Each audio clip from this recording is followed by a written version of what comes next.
A wildfire rips through a quiet town. A child is diagnosed with cancer. A spouse walks away after years of trust. And somewhere, someone whispers, "Why? Why do bad things happen to good people?" We pray, we try to live right, we do our best, and still, suffering finds us. When it does, it brings more than pain. It brings silence, questions, anger, faith stretched to its breaking point. But this question isn't new. It's as old as humanity itself. And more than 2,000 years ago, one man lived the question out loud. His name was Job. The book of Job is not just a story, it's a confrontation between heaven and earth, between suffering and belief, between man and God. Now let us begin. Chapter 1: The Test of a Righteous Man. In the land of Uz, far from the cities of empire, there lived a man who feared God and turned away from evil. That man was blameless and upright, and one who feared God and shunned evil. His name was Job, and he was blessed more than most could ever dream. 7 sons, 3 daughters, and thousands of livestock, a life of honor, wealth, and peace. Job's children would hold feasts in their homes, each on their appointed day, and they would invite their sisters to eat and drink with them. After the days of feasting were finished, Job would rise early in the morning and offer burnt offerings for each of them. He said in his heart, "It may be that my sons have sinned and cursed God in their hearts." But while Job was faithful on earth, a meeting was taking place in heaven. The sons of God came to present themselves before the Lord, and Satan also came among them. The Lord said to Satan, "From where do you come?" And Satan answered, "From going to and fro on the earth, and from walking back and forth on it." Then the Lord said to Satan, "Have you considered my servant Job? There is none like him on the earth, a blameless and upright man, one who fears God and shuns evil." But Satan replied, "Does Job fear God for nothing? Have you not made a hedge around him, around his household, and around all that he has on every side? You have blessed the work of his hands, and his possessions have increased in the land. But stretch out your hand and touch all that he has, and he will surely curse you to your face." So the Lord said to Satan, "Behold, all that he has is in your power. Only do not lay a hand on his person." And Satan departed from the presence of the Lord. Then the test began. One day, while Job's sons and daughters were feasting in the home of their oldest brother, a messenger came to Job and said, "The oxen were plowing and the donkeys feeding beside them when the Sabaeans raided them and took them away. They killed the servants with the edge of the sword, and I alone have escaped to tell you." While he was still speaking, another came and said, "The fire of God fell from heaven and burned up the sheep and the servants and consumed them. I alone have escaped to tell you." While he was still speaking, another came and said, "The Chaldeans formed 3 bands, raided the camels and took them away, and killed the servants with the edge of the sword. I alone have escaped to tell you." And while he was still speaking, a final messenger arrived and said, "Your sons and daughters were eating and drinking wine in their oldest brother's house, when suddenly a great wind came from across the wilderness, and struck the four corners of the house. It fell on the young people, and they are dead. I alone have escaped to tell you." Then Job arose. He tore his robe, he shaved his head, and he fell to the ground and worshipped. He said, "Naked I came from my mother's womb, and naked shall I return there. The Lord gave, and the Lord has taken away. Blessed be the name of the Lord." In all this, Job did not sin, nor did he accuse God of wrongdoing.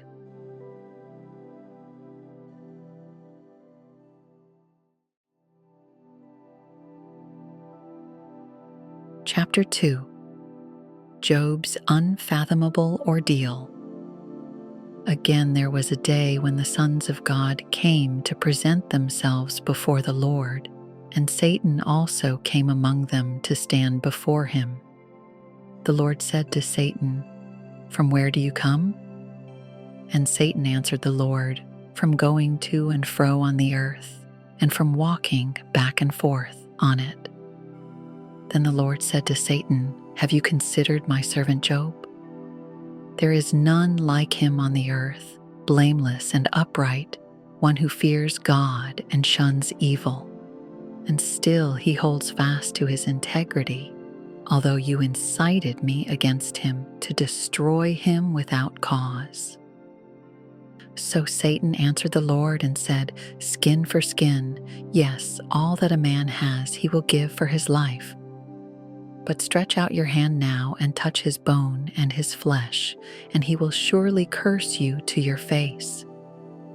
And the Lord said to Satan, "Behold, he is in your hand, but spare his life." So Satan went out from the presence of the Lord and struck Job with painful boils from the sole of his foot to the crown of his head. And Job took for himself a piece of broken pottery with which to scrape himself while he sat in the ashes.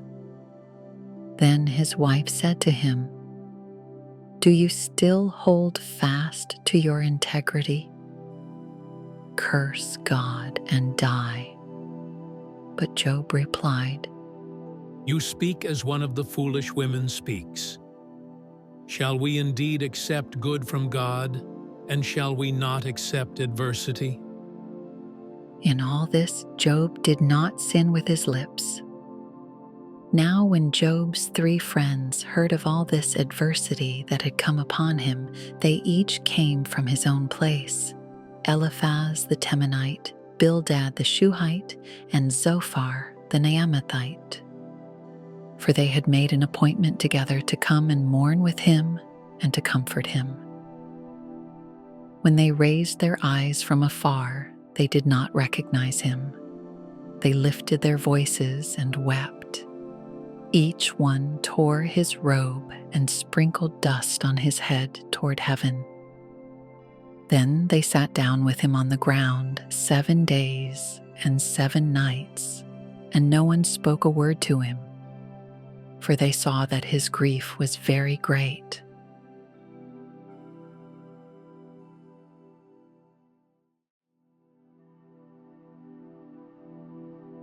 Chapter 3. Let the day perish.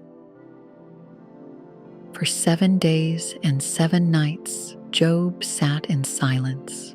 The ashes clung to his skin, his sores throbbed. His friends watched but said nothing. The weight of suffering hung thick in the air. Then Job opened his mouth. He did not curse God. He cursed the day he was born.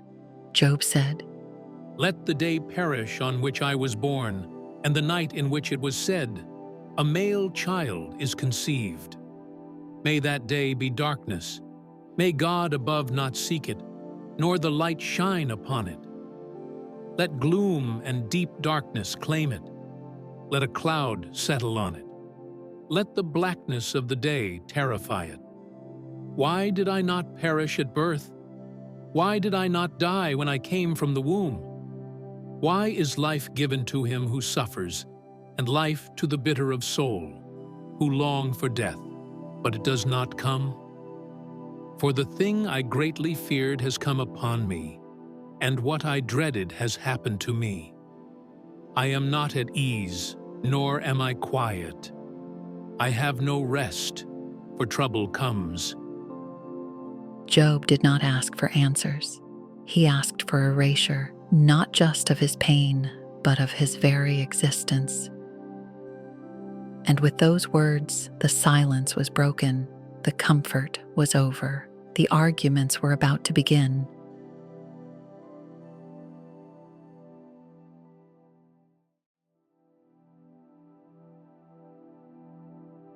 Chapter 4. Eliphaz speaks, "You must have sinned."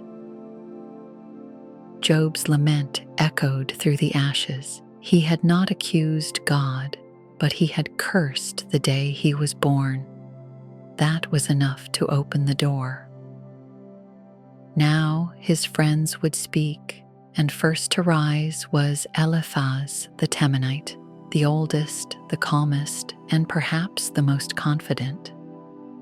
He began gently, almost respectfully. But beneath his words lay an old belief that suffering always has a reason. And if Job was suffering, Job must have sinned. Eliphaz said, "If one attempts a word with you, will you become weary? But who can withhold himself from speaking? Surely you have instructed many, and you have strengthened weak hands. Your words have upheld him who is stumbling, and you have strengthened the feeble knees. But now it comes upon you, and you are weary. It touches you, and you are troubled. Is not your reverence your confidence, and the integrity of your ways your hope?" Eliphaz's tone was polite, but his meaning was sharp. "You've helped others, Job, so why can't you help yourself now?" And then came the blow. "Remember now whoever perished being innocent, or where were the upright ever cut off?" This was the theology of retribution, that God punishes the wicked and rewards the righteous, always. So if Job was suffering, in Eliphaz's eyes, God must be correcting him. Eliphaz said, "As I have seen, those who plow iniquity and sow trouble reap the same." Then Eliphaz spoke of a vision, mysterious, haunting. He described a moment in the night when a spirit passed before his face and the hair on his body stood up.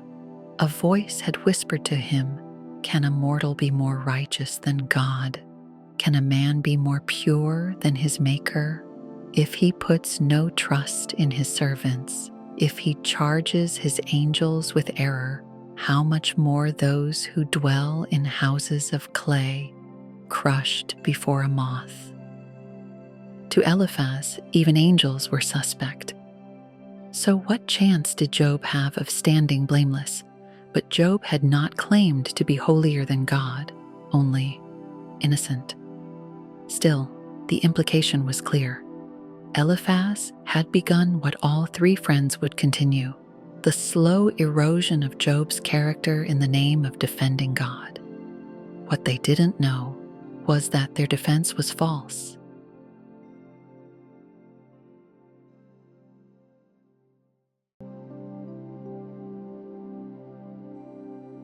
Chapter 5. Eliphaz continues. Eliphaz was not done. Having implied that Job's suffering must be deserved, he now urged Job to take action, to humble himself, seek God, and accept divine correction. But the kindness was laced with condescension, and the counsel, though poetic, rested on shaky ground. Eliphaz said, "Call out now. Is there anyone who will answer you? And to which of the holy ones will you turn? For wrath kills a foolish man, and envy slays a simple one. I have seen the foolish taking root, but suddenly I cursed his dwelling place." In other words, the wicked may rise, but not for long. they are always brought low. And so Eliphaz assumed was Job. Eliphaz continued, "Man is born to trouble as the sparks fly upward. But as for me," he said, "I would seek God, and to God I would commit my cause, who does great things and unsearchable, marvelous things without number." Eliphaz described the God who provides rain, lifts the lowly, frustrates the plans of the cunning, and protects the innocent. All true. But he left no room for mystery, no space for suffering without guilt. He said, "Behold, happy is the man whom God corrects. Therefore do not despise the chastening of the Almighty. For he bruises, but he binds up. He wounds, but his hands make whole. He shall deliver you in 6 troubles, yes, in 7. No evil shall touch you. You shall laugh at destruction and famine, and you shall not be afraid of the beasts of the earth." Eliphaz closed his speech with a promise that if Job would only repent and submit, he would live in peace again. "Behold," he said, "this we have searched out. It is true. Hear it and know for yourself." But Eliphaz had misdiagnosed the cause. He assumed a transaction: suffer, repent, be restored. But Job's suffering wasn't punishment, it was a test, and Job knew it. Now he would respond.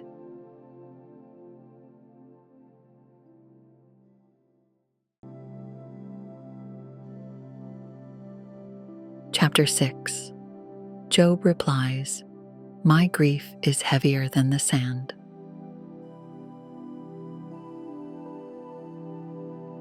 Eliphaz had spoken confidently, with poetry, certainty, and the weight of tradition behind him. But Job was not comforted. Oh, that my grief were fully weighed, and my calamity laid with it on the scales. For then it would be heavier than the sand of the sea. The arrows of the Almighty are within me. My spirit drinks in their poison.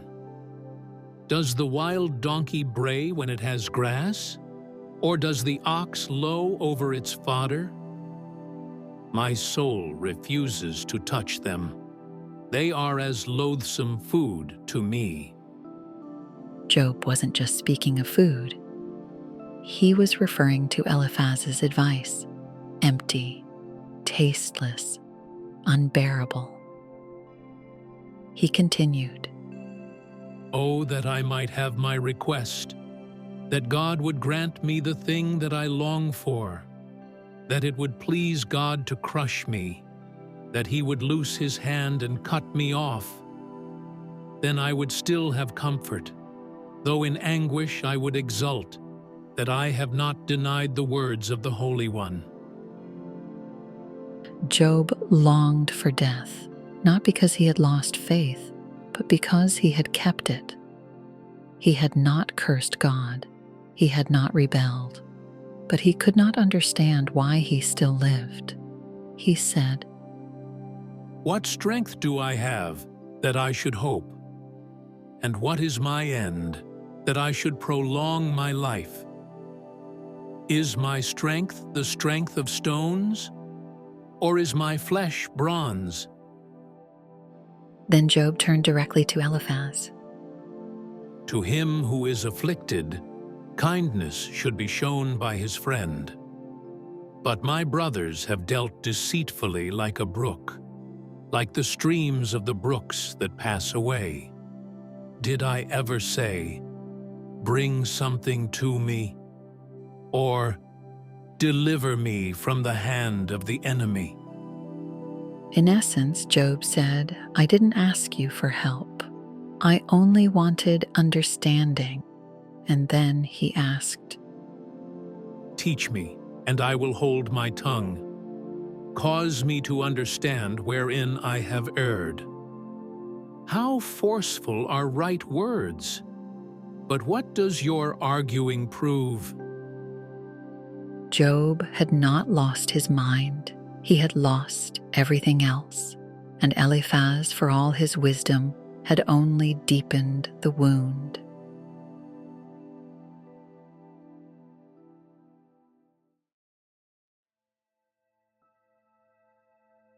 Chapter 7. Job cries out to God, "What is man that you magnify him?" Job had spoken to Eliphaz.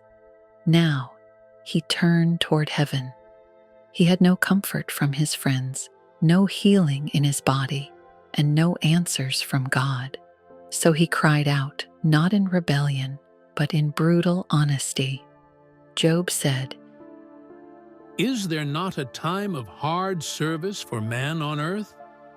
Are not his days also like the days of a hired man? Like a servant who earnestly desires the shade, and like a hired man who eagerly looks for his wages? So I have been allotted months of futility, and wearisome nights have been appointed to me. Every night Job wrestled with sleep. His flesh was infected and his skin cracked with pain. He said, When I lie down, I say, when shall I arise and the night be ended? For I have had my fill of tossing till dawn. My flesh is caked with worms and dust. My skin is cracked and breaks out afresh. Job then reflected on how quickly life passes, how fleeting it all feels in the shadow of suffering. He said, My days are swifter than a weaver's shuttle and are spent without hope.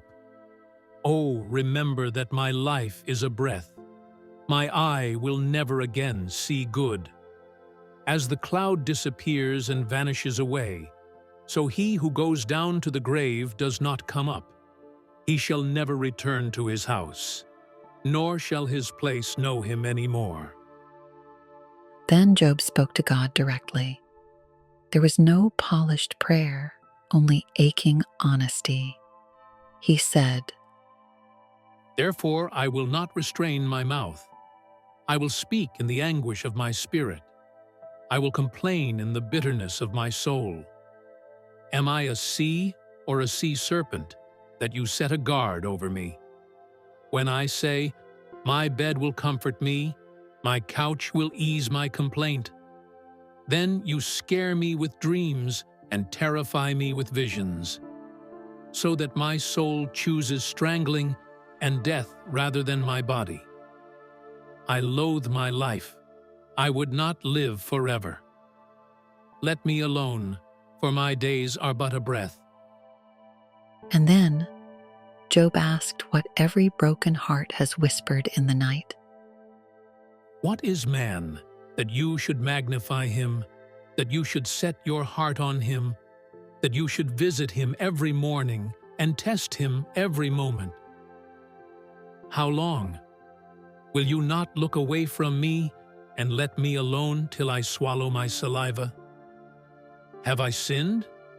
What have I done to you, O watcher of men? Why have you set me as your target, so that I am a burden to myself? Why then do you not pardon my transgression and take away my iniquity? For now I will lie down in the dust, and you will seek me diligently, but I will no longer be. Job had no answer, no peace, only pain and silence. But still, he was speaking to God, and that was faith too.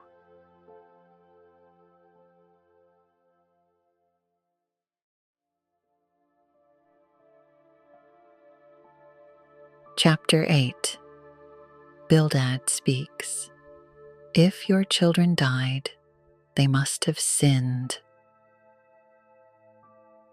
Then Bildad the Shuhite spoke. Where Eliphaz had been poetic, Bildad was sharp. He didn't weep. He didn't hesitate. He went straight for the heart, trying to defend God, but instead crushing Job under the weight of his own pain. Bildad said, How long will you speak these things, and the words of your mouth be like a strong wind?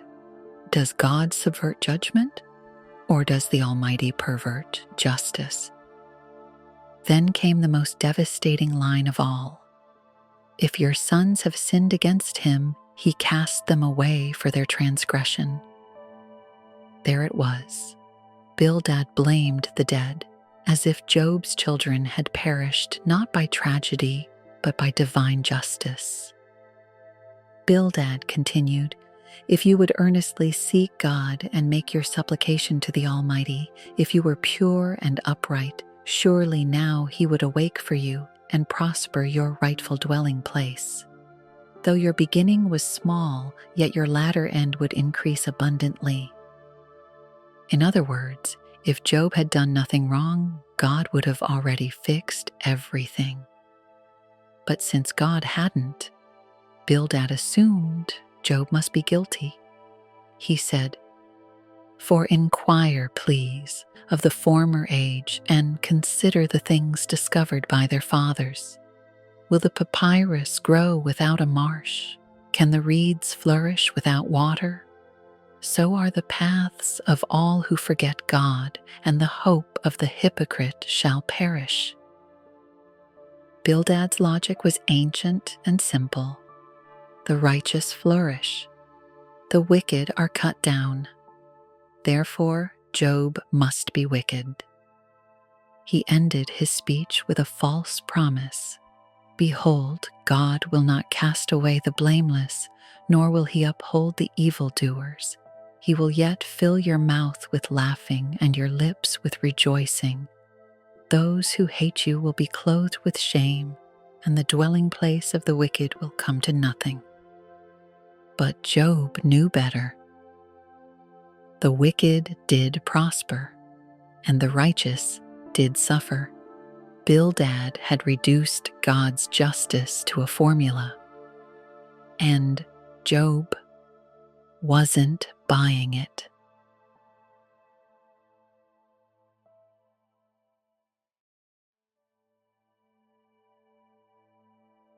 Chapter 9. Job answers, "How can man be right before God?" Then Job answered. He did not respond with anger, not yet. Instead, he spoke with awe and sorrow. He agreed with Bildad on one point. God is just. God is mighty. But that's exactly what troubled him, because if God is so great, so unreachable, how can a man even plead his case? Job said, Truly I know it is so, but how can a man be righteous before God? If one wished to contend with him, he could not answer him 1 time out of 1,000. God is wise in heart and mighty in strength. Who has hardened himself against him and prospered? Job began listing God's unstoppable power. He removes the mountains, and they do not know when he overturns them in his anger. He shakes the earth out of its place, and its pillars tremble. He commands the sun, and it does not rise. He seals off the stars. He alone spreads out the heavens and treads on the waves of the sea. He does great things past finding out, yes, wonders without number. Then Job said, If he goes by me, I do not see him. If he moves past, I do not perceive him. If he takes away, who can hinder him? Who can say to him, What are you doing? Job wasn't rebelling. He was admitting his smallness. Even if he were innocent, what could he say? Who could stand before God's throne and expect to win an argument? He said, Though I were righteous, I would not answer him. I would beg mercy of my judge. If I called and he answered me, I would not believe that he was listening to my voice. He crushes me with a tempest and multiplies my wounds without cause. He does not allow me to catch my breath, but fills me with bitterness. Job was beginning to despair, not just at his pain, but at the terrifying gap between human and divine.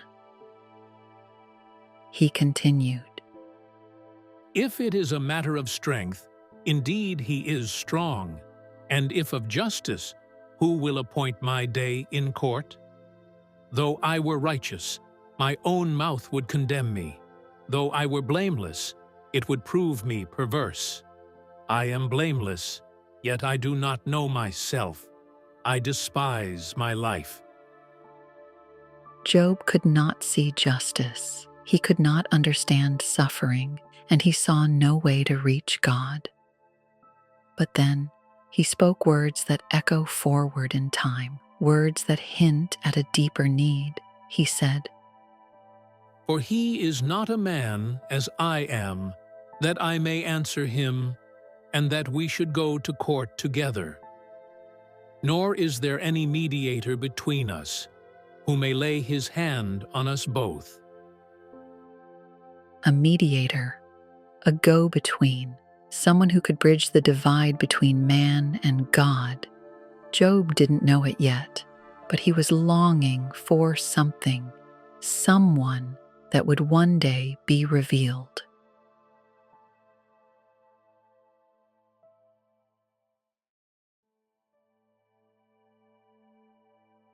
Chapter 10.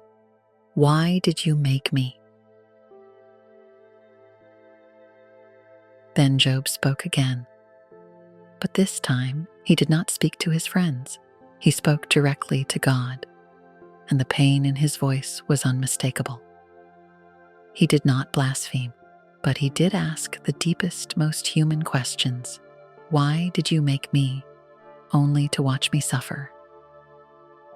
Job said, My soul loathes my life. I will give free course to my complaint. I will speak in the bitterness of my soul. I will say to God, Do not condemn me. Show me why you contend with me. He wasn't demanding answers like a rebellious man. He was pleading for clarity like a wounded child. Job asked, Does it please you to oppress me, to despise the work of your hands, and smile on the counsel of the wicked? Are your days like the days of a mortal man? Are your years like the days of a mighty man, that you should seek for my iniquity and search out my sin, although you know that I am not wicked? Then came one of the most heartbreaking sections of the book. Job reminded God of how tenderly he had once made him, and now how violently he seemed to be unraveling him. Job said, Your hands have made me and fashioned me, an intricate unity, yet you would destroy me. Remember, I pray, that you have made me like clay. And will you turn me into dust again? Did you not pour me out like milk, and curdle me like cheese, clothe me with skin and flesh, and knit me together with bones and sinews? You have granted me life and favor, and your care has preserved my spirit. Job knew God had made him, but he couldn't understand why the one who gave life would now crush it so thoroughly.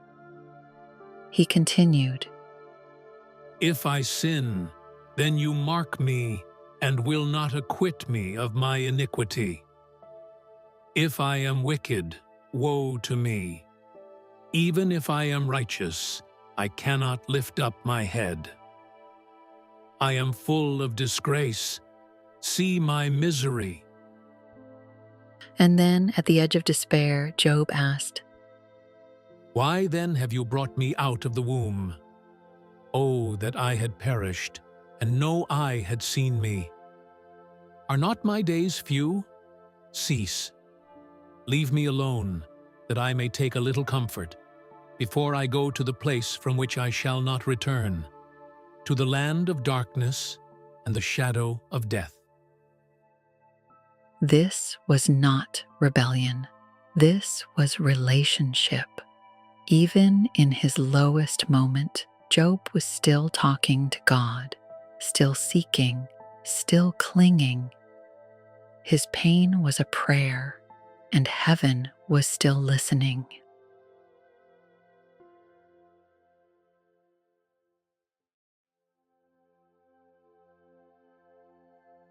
Chapter 11. Zophar speaks, "You deserve worse." Then Zophar the Naamathite answered, "If Eliphaz had been careful and Bildad had been bold, Zophar was brutal. There was no room for mystery in his mind, no compassion, only certainty. To Zophar, Job was not only wrong, he was arrogant to keep speaking." Then Zophar said, "Should not the multitude of words be answered? And should a man full of talk be vindicated? Should your empty talk make men hold their peace? And when you mock, should no one rebuke you? For you have said, 'My doctrine is pure, and I am clean in your eyes.' But oh, that God would speak and open his lips against you." Zophar believed God should come down and correct Job, not to vindicate him, but to expose him, and then he delivered a chilling line. "Know this, God exacts from you less than your iniquity deserves." In other words, you deserve worse. Zophar's version of God was all justice, no mercy. He continued, "Can you search out the deep things of God? Can you find out the limits of the Almighty? They are higher than heaven. What can you do? Deeper than Sheol. What can you know? Their measure is longer than the earth and broader than the sea." Though his words about God's greatness were true, his application of them was harsh and narrow. Zophar saw no innocence in suffering. He only saw sin. He said, "If he passes by, imprisons, and gathers to judgment, then who can hinder him? For he knows deceitful men, he sees wickedness also. Will he not then consider it?" Then came his advice, stern and transactional. "If you would prepare your heart and stretch out your hands toward him, if iniquity were in your hand and you put it far away, then surely you could lift up your face without spot. You would be steadfast and not fear. Your life would be brighter than noonday, and you would be secure because there is hope." Zophar ended with a final contrast, "But the eyes of the wicked will fail, and they shall not escape, and their hope, loss of life." Zophar claimed to speak for God, but what he offered wasn't hope, it was accusation dressed as advice. He had made up his mind Job was guilty, period. But Job knew something they didn't. His integrity was intact, and his hope wasn't in appeasing man's theology, but in reaching the God he still couldn't see.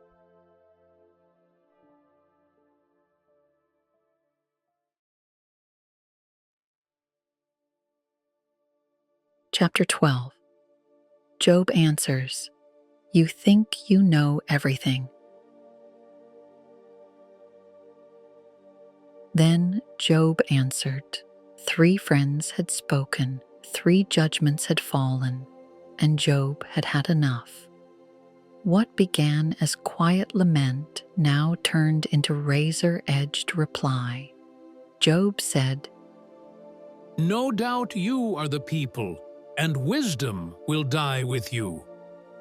But I have understanding as well as you. I am not inferior to you. Indeed, who does not know such things as these? In other words, you're not saying anything new. You're just saying it with smugness. Job had listened patiently, but now he mocked their certainty.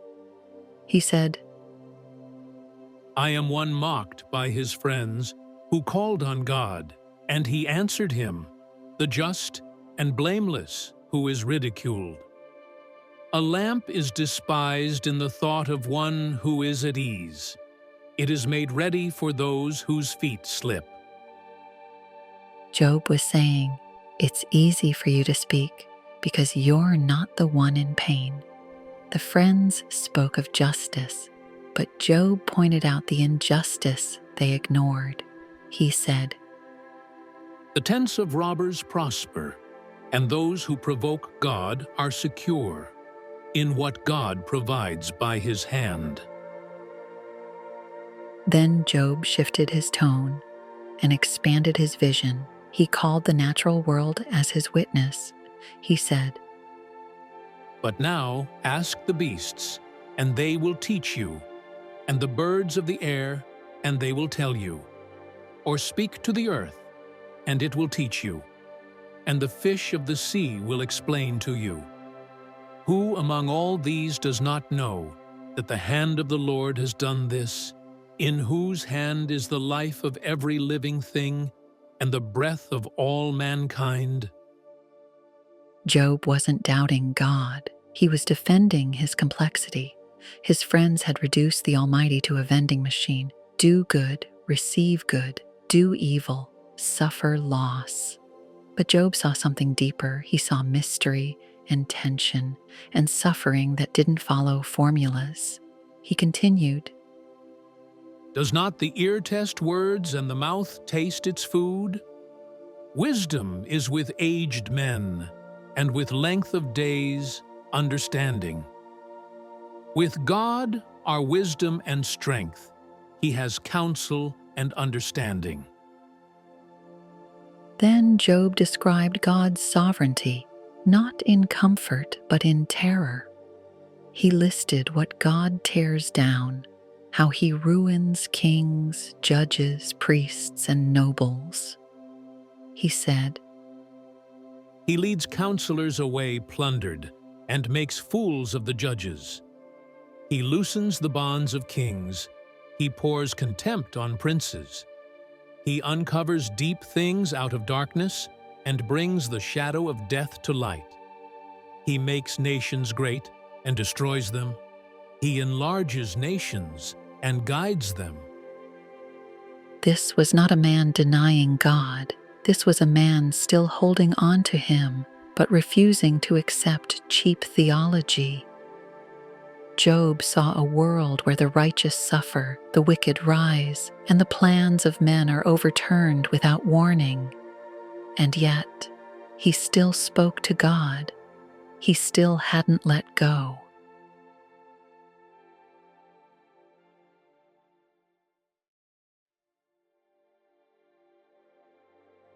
Chapter 13. Though he slay me, yet will I trust him. Job had listened to his friends long enough. They claimed to speak for God, but their words had become weapons. So now he silenced them, and with trembling boldness he prepared to bring his case directly to the Almighty. Job said, Behold, my eye has seen all this, my ear has heard and understood it. What you know, I also know. I am not inferior to you. But I would speak to the Almighty, and I desire to reason with God. But you forgers of lies, you are all worthless physicians. He had asked for comfort. They gave him condemnation. So Job made it plain. Oh, that you would be silent, and it would be your wisdom. Job challenged them. Hear now my reasoning, and heed the pleadings of my lips. Will you speak wickedly for God, and talk deceitfully for him? Will it be well when he searches you out? Or can you mock him as one mocks a man. He will surely rebuke you if you secretly show partiality. Then Job turned his eyes heavenward once more. His words were not careless. They were raw, reverent, and real. He said, "Only two things do not do to me. Then I will not hide myself from you. Withdraw your hand far from me, and let not the dread of you make me afraid. Then call, and I will answer. Or let me speak, then you respond to me. How many are my iniquities and sins? Make me know my transgression and my sin." Job wasn't claiming to be perfect. He was pleading to understand because the punishment didn't match any known crime, and he was desperate to make sense of it. He said, "Why do you hide your face and regard me as your enemy? Will you frighten a leaf driven to and fro? And will you pursue dry stubble? For you write bitter things against me, and make me inherit the iniquities of my youth. You put my feet in the stocks, and watch closely all my paths." And then Job spoke what many have thought in the depths of suffering, that life itself felt fragile, temporary, and unfairly judged. He said, "Man decays like a rotten thing, like a garment that is moth-eaten." Yet in the middle of this heartbreak, in the very center of his despair, Job made a declaration that would echo through time. "Though he slay me, yet will I trust him." Job had no answers, only trust, even in pain, even in silence, even when God seemed like the enemy. Still, he reached for him.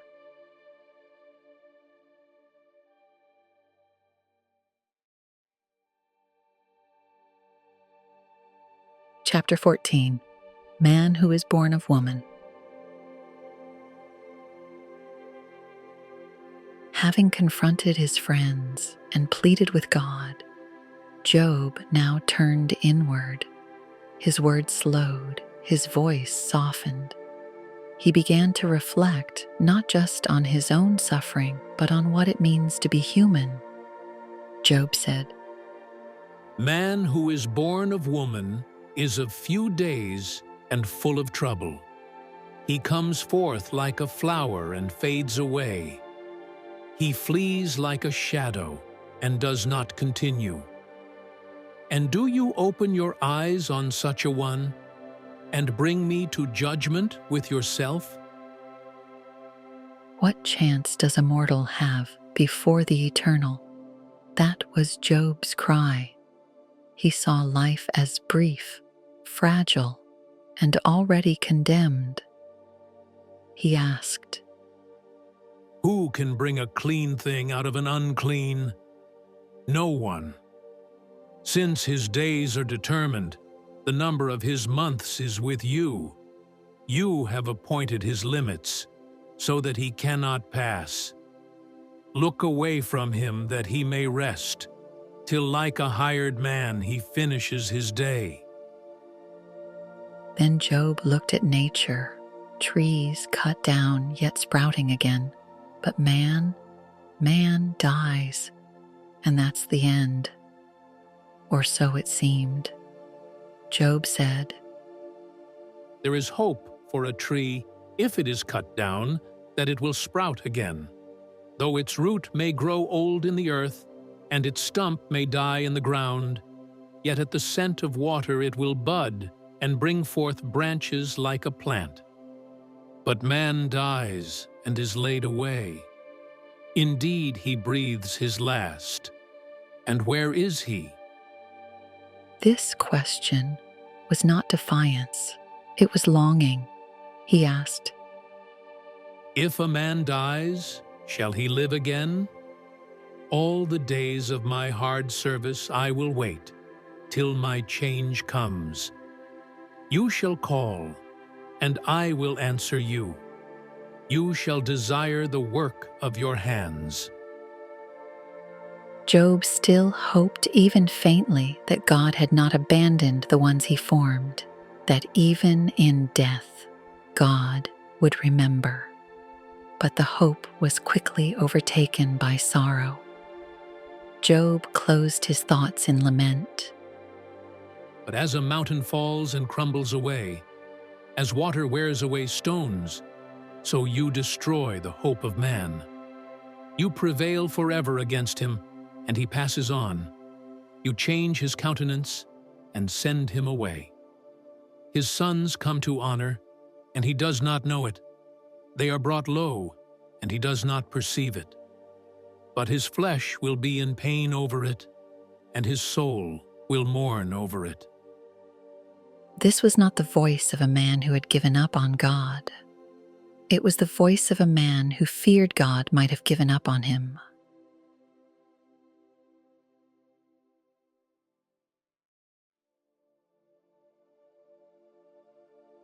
Chapter 15. Eliphaz accuses, your own mouth condemns you.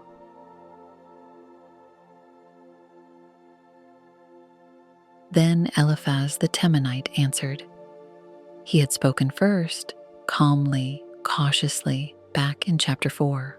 But now, after hearing Job's bold questions, his patience had worn thin. He no longer treated Job like a grieving friend. Now he treated him like a dangerous fool. Eliphaz said, "Should a wise man answer with empty knowledge and fill himself with the east wind? Should he reason with unprofitable talk or by speeches with which he can do no good?" Job had asked deep questions. Eliphaz dismissed them as meaningless wind. He continued, "Yes, you cast off fear and restrain prayer before God, for your iniquity teaches your mouth, and you choose the tongue of the crafty. Your own mouth condemns you, and not I. Yes, your own lips testify against you." Then Eliphaz questioned Job's place entirely. "Are you the first man who was born, or were you made before the hills? Have you heard the counsel of God? Do you limit wisdom to yourself?" Eliphaz took offense, not just at Job's words, but at Job's willingness to question the moral order itself. He asked, "What do you know that we do not know? What do you understand that is not in us?" Then again he defended tradition, citing elders, age, and the wisdom of the past. "Both the gray-haired and the aged are among us, much older than your father. Are the consolations of God too small for you, and the word spoken gently with you?" Eliphaz wasn't trying to understand Job, he was trying to silence him. And then he began painting a picture of the wicked man, a portrait he subtly implied looked very much like Job. He said, "What is man that he could be pure, and he who is born of a woman that he could be righteous? If God puts no trust in his saints, and the heavens are not pure in his sight, how much less man who is abominable and filthy, who drinks iniquity like water?" Then came the veiled warning. "The wicked man writhes with pain all his days. He does not believe he will return from darkness. Terrors frighten him on every side. He does not prosper, nor does his wealth endure. He stretches out his hand against God and acts defiantly against the Almighty." Eliphaz had taken Job's lament and twisted it into a rebellion. He closed his rebuke with certainty, as if declaring a verdict. He will not depart from darkness. He wanders about for bread, saying, "Where is it?" He knows that a day of darkness is ready at his hand. He shakes his fist at God and will dwell in desolate cities in houses which no one inhabits. Eliphaz believed he was defending God, but what he really defended was a system. Suffering means guilt, prosperity means righteousness. End of story. But Job's story refused to fit.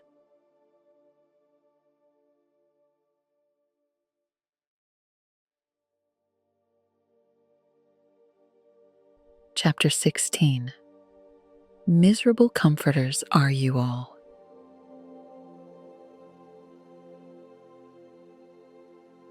Then Job answered. Eliphaz had spoken with the fire of judgment, but Job had heard enough. What was meant to be comfort had become cruelty, and Job would not pretend otherwise. He said, I have heard many such things. Miserable comforters are you all. Shall words of wind have an end? Or what provokes you that you answer? Job turned their logic back on them. If roles were reversed, he said, he would never speak the way they had. He said, I also could speak as you do, if your soul were in my soul's place.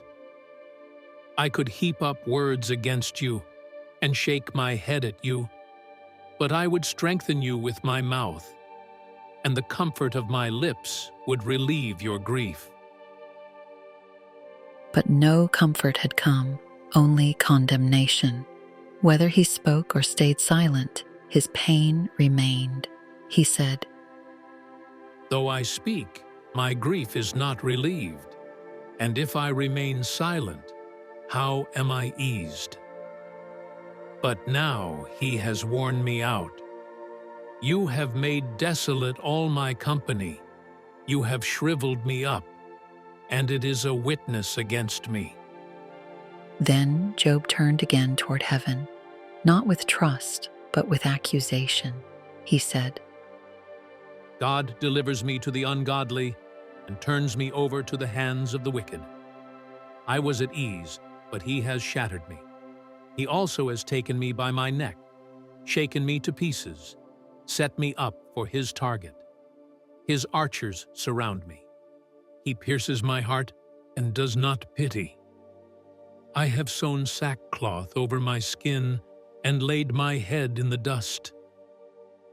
Still, even in agony, Job made one of the most hauntingly hopeful declarations in the book.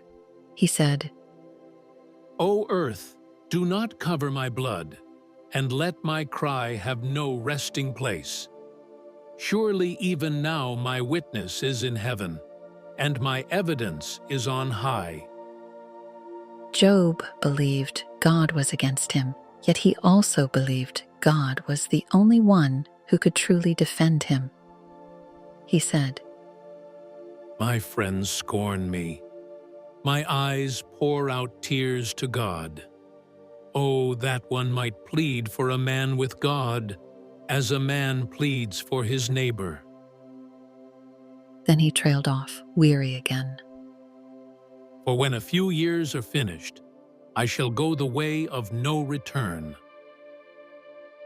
Job was still searching for meaning, still crying out for a mediator, still clinging to his integrity while everything else slipped away.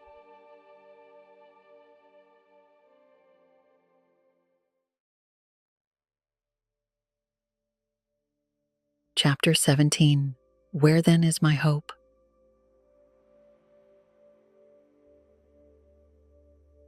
Then Job spoke again. His voice was fainter now, not angry, just tired. He looked around at his friends and ahead toward the grave. Everything felt finished. He said, My spirit is broken, my days are extinguished.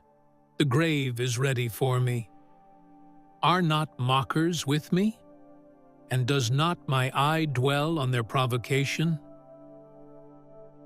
Job saw nothing good in the present, so he turned to God again, pleading for one thing only, truth.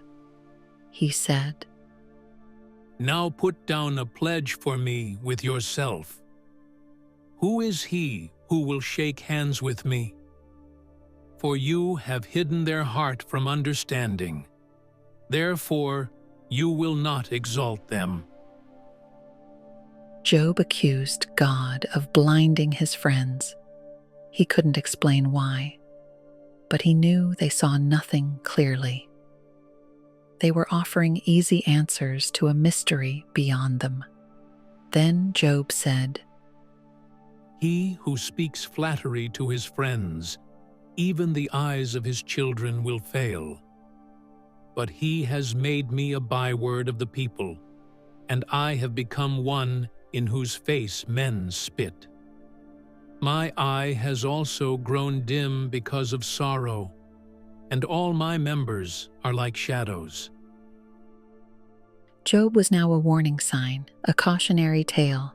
The righteous who once respected him now looked away. He said, Upright men are astonished at this, and the innocent stirs himself up against the hypocrite. Yet the righteous will hold to his way, and he who has clean hands will be stronger and stronger. Job was saying, in effect, I will not play your game. I will not admit to sin just to satisfy your assumptions. Then he turned back to his accusers and said, But please, come back again, all of you, for I shall not find one wise man among you. My days are past, my purposes are broken off, even the thoughts of my heart. And then, with painful honesty, Job looked ahead to what seemed inevitable. He said, They change the night into day. The light is near, they say, in the face of darkness. If I wait for the grave as my house, if I make my bed in the darkness, if I say to corruption, You are my father, and to the worm, You are my mother and my sister, where then is my hope? As for my hope, who can see it? Will they go down to the gates of Sheol? Shall we have rest together in the dust? Job had no easy faith left, only honesty. But even now, his sorrow was not surrender. It was still somehow a form of trust.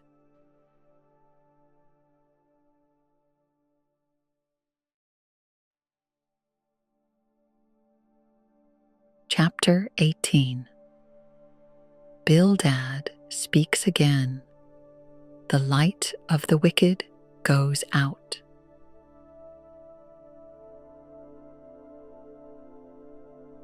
Then Bildad the Shuhite answered. He had heard enough of Job's sorrow. He had no space for lament. He saw Job's questions as arrogance, his grief as rebellion. Bildad said, How long till you put an end to words? Gain understanding, and afterward we will speak. Why are we counted as beasts and regarded as stupid in your sight? To Bildad, Job's refusal to confess guilt was an insult to God and to them. He no longer spoke to comfort. He spoke to warn. He said, The light of the wicked indeed goes out, and the flame of his fire does not shine. The light is dark in his tent, and his lamp beside him is put out. Bildad painted a grim picture, the downfall of the evil man. Line by line, he described the destruction he believed Job was heading toward. He said, The steps of his strength are shortened, and his own counsel casts him down. For he is cast into a net by his own feet. Terrors frighten him on every side and drive him to his feet. His strength is starved, and destruction is ready at his side. It devours patches of his skin. The firstborn of death devours his limbs. This was no longer subtle. Bildad wasn't just describing a wicked man. He was describing Job. Boils, fear, ruined reputation, death. He saw all of it as divine punishment. He continued, "He is uprooted from the shelter of his tent, and they parade him before the King of terrors. His roots are dried out below, and his branch withers above. The memory of him perishes from the earth. He is driven from light into darkness and chased out of the world." Then Bildad ended with this cold warning: "Surely such are the dwellings of the wicked, and this is the place of him who does not know God." To Bildad, the case was closed. Suffering equals guilt, and Job was a living proverb of what happens to the godless. But he was wrong about Job and about God.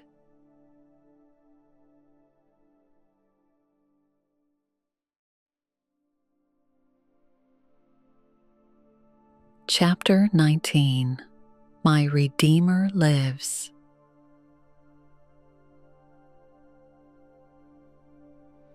Then Job answered. Bildad had accused him of being the wicked man whose light had gone out, but Job's fire had not died. Though dimmed by grief, it still burned with faith and with pain. He said, How long will you torment my soul and break me in pieces with words?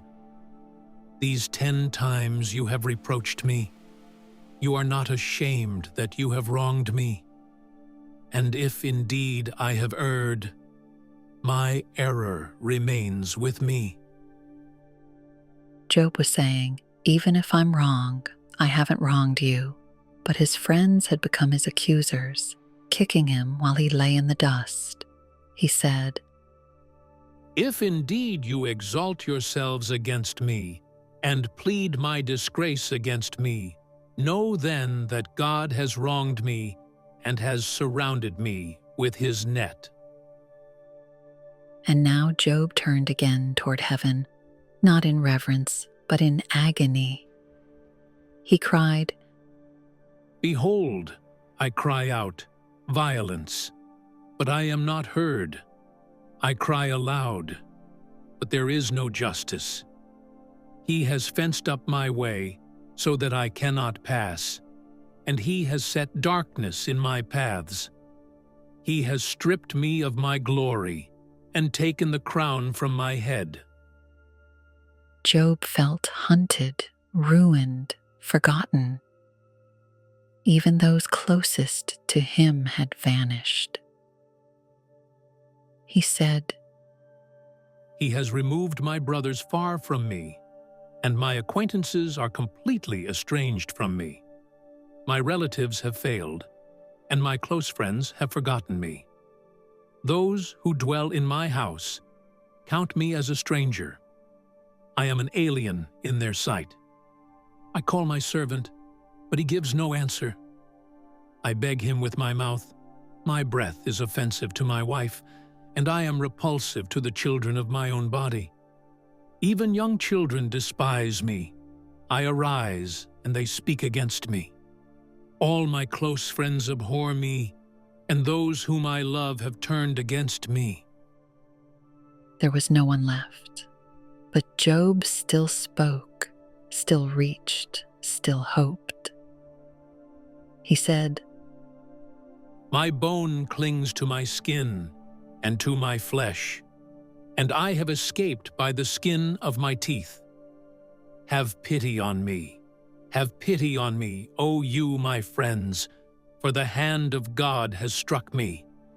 Why do you persecute me as God does, and are not satisfied with my flesh?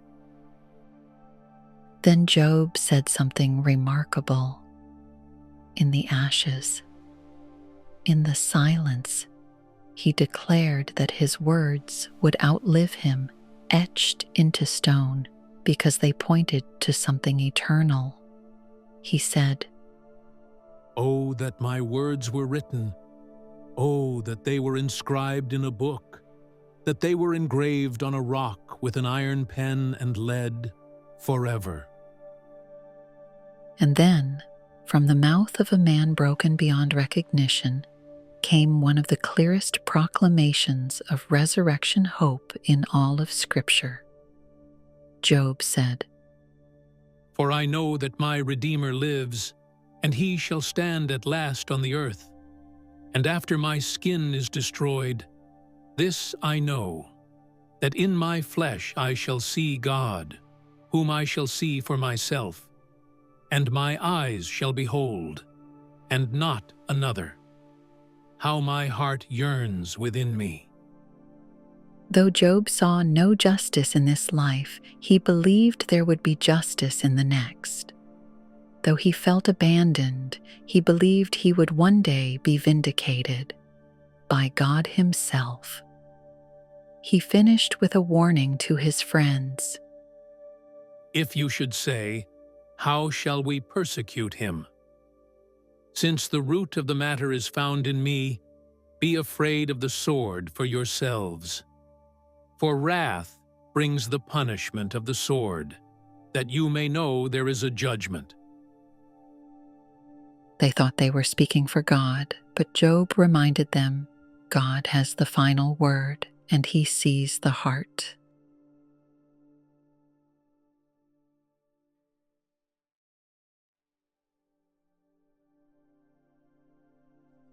Chapter 20. Zophar speaks. The triumph of the wicked is short.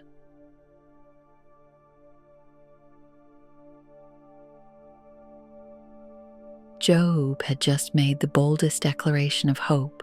I know that my Redeemer lives. But Zophar didn't celebrate. He was furious. To him, Job's words were not faith, they were arrogance. Zophar said, Therefore my anxious thoughts make me answer, because of the turmoil within me. I have heard the rebuke that reproaches me, and the spirit of my understanding causes me to reply. Zophar was offended personally, so now he spoke with venom.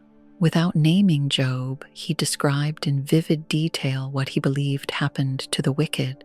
He said, Do you not know this of old, since man was placed on earth, that the triumphing of the wicked is short, and the joy of the hypocrite is but for a moment?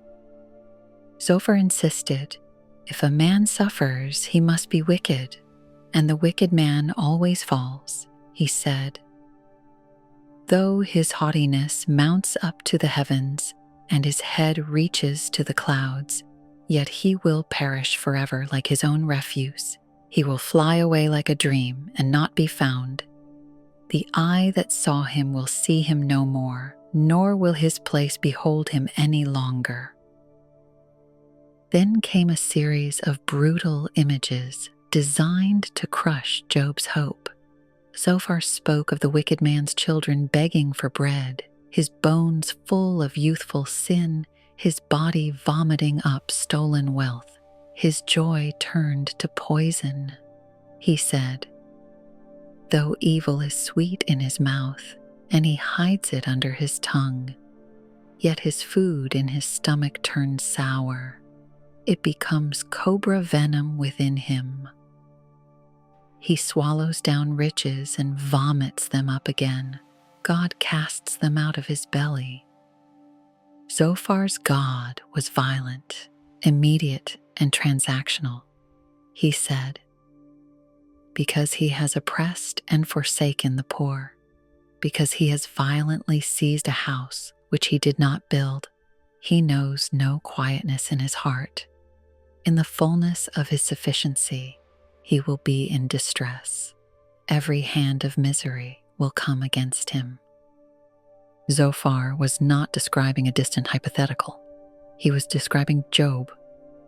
Every accusation dripped with condemnation. He finished his speech with fire. When he fills his stomach, God will cast on him the fury of his wrath. He will flee from the iron weapon. A bronze bow will pierce him through. Terrors come upon him. Total darkness is reserved for his treasures. The heavens will reveal his iniquity, and the earth will rise up against him. This is the portion from God for a wicked man, the heritage appointed to him by God. Zophar's theology had no room for mystery, no compassion for suffering, and no patience for Job's voice.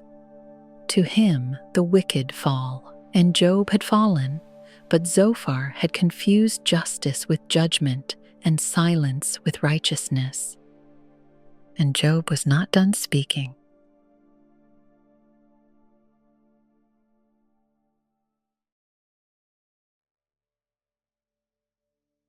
Chapter 21. Why do the wicked live and grow old?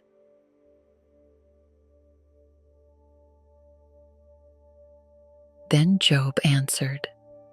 His friends had spoken as if truth were simple, as if wickedness always led to ruin, as if suffering could only mean guilt. But Job had seen the world, and what he had seen didn't match their theology. He said, "Listen carefully to my speech, and let this be your consolation. Bear with me that I may speak, and after I have spoken, keep mocking." This time, Job didn't plead. He exposed. He forced them to face a truth they refused to admit. The wicked often live long, comfortable, powerful lives, and they die in peace. He said, "Why do the wicked live and become old, yes, become mighty in power? Their descendants are established with them in their sight, and their offspring before their eyes. Their houses are safe from fear, neither is the rod of God upon them. Their bull breeds without failure, their cow calves without miscarriage. They send forth their little ones like a flock, and their children dance. They sing to the tambourine and harp, and rejoice to the sound of the flute. They spend their days in prosperity, and in a moment go down to the grave." These were the very people who told God to leave them alone. Job said, Yet they say to God, "Depart from us, for we do not desire the knowledge of your ways. Who is the Almighty that we should serve him? And what profit do we have if we pray to him?" Job didn't envy them, but he couldn't ignore them either. Their lives disproved the rigid formulas his friends clung to. He said, "Behold, their prosperity is not in their hand. The counsel of the wicked is far from me." Then Job turned to his friends' arguments and exposed how hollow they truly were. He said, "How often is the lamp of the wicked put out? How often does their destruction come upon them, the sorrows God distributes in his anger? They are like straw before the wind, and like chaff that a storm carries away." That's what the friends claimed. But Job said, "Look around, that's not what happens." He continued, They say, "God lays up one's iniquity for his children. Let him recompense him, that he may know it. Let his eyes see his destruction, and let him drink of the wrath of the Almighty. For what does he care about his household after him, when the number of his months is cut in half?" And then Job drove the truth home. Death doesn't follow the rules either, he said. One dies in his full strength, being wholly at ease and secure. Another man dies in the bitterness of his soul, never having eaten with pleasure. They lie down alike in the dust, and worms cover them. In the end, the wicked, the righteous, the joyful, the sorrowful, all return to the same dust. Job turned to his friends and said, Look, I know your thoughts and the schemes with which you would wrong me. For you say, where is the house of the prince? And where is the tent, the dwelling place of the wicked? Have you not asked those who travel the road? And do you not know their signs? In other words, go look outside your bubble, talk to the real world. Everyone knows the wicked often die in peace. Job said, Yet he shall be brought to the grave, and a vigil kept over his tomb. The clods of the valley shall be sweet to him. Everyone shall follow him, as countless have gone before him. And then Job asked, How then can you comfort me with empty words, since falsehood remains in your answers? Their theology had failed, their arguments were shattered, and Job was still standing.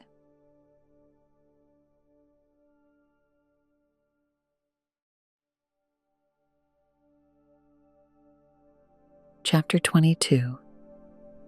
Eliphaz accuses, Is not your wickedness great?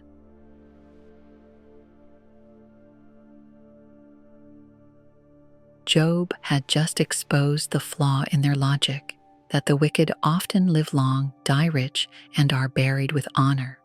Eliphaz had no rebuttal. So he abandoned logic and turned to attack.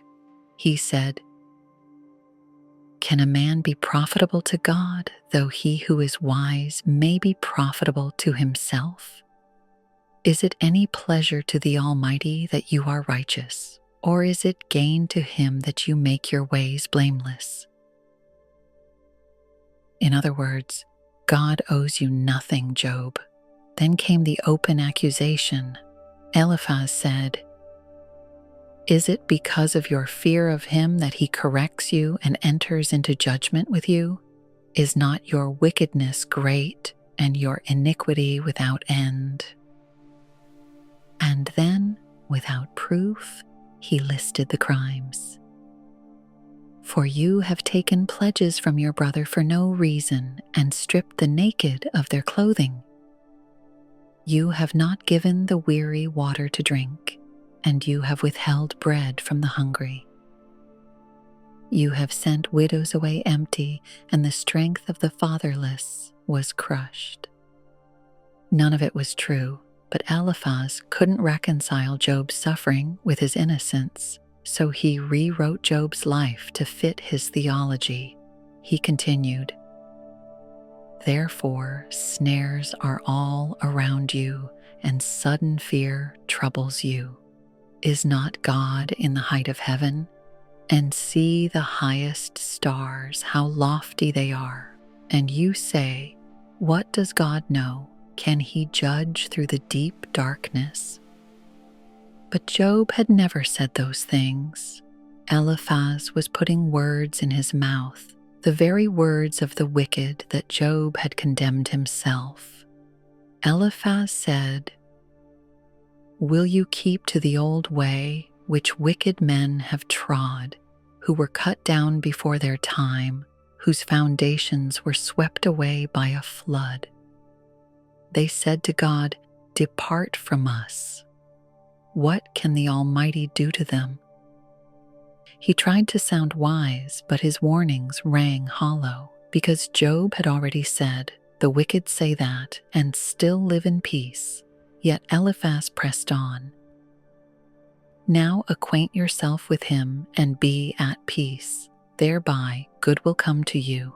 Receive, please, instruction from his mouth. If you return to the Almighty, you will be built up. He promised blessings, but only if Job would admit guilt that wasn't real. Eliphaz said, Then the Almighty will be your gold and your precious silver. You will make your prayer to him. He will hear you, and you will pay your vows. You will also declare a thing, and it will be established for you. When they cast you down and you say, exaltation will come, then he will save the humble person. It sounded spiritual, but it was built on a lie. Eliphaz had turned repentance into manipulation. Admit you're wicked, even if you're not, and God will bless you again. But Job knew God cannot be bribed, and truth cannot be sacrificed to make suffering make sense.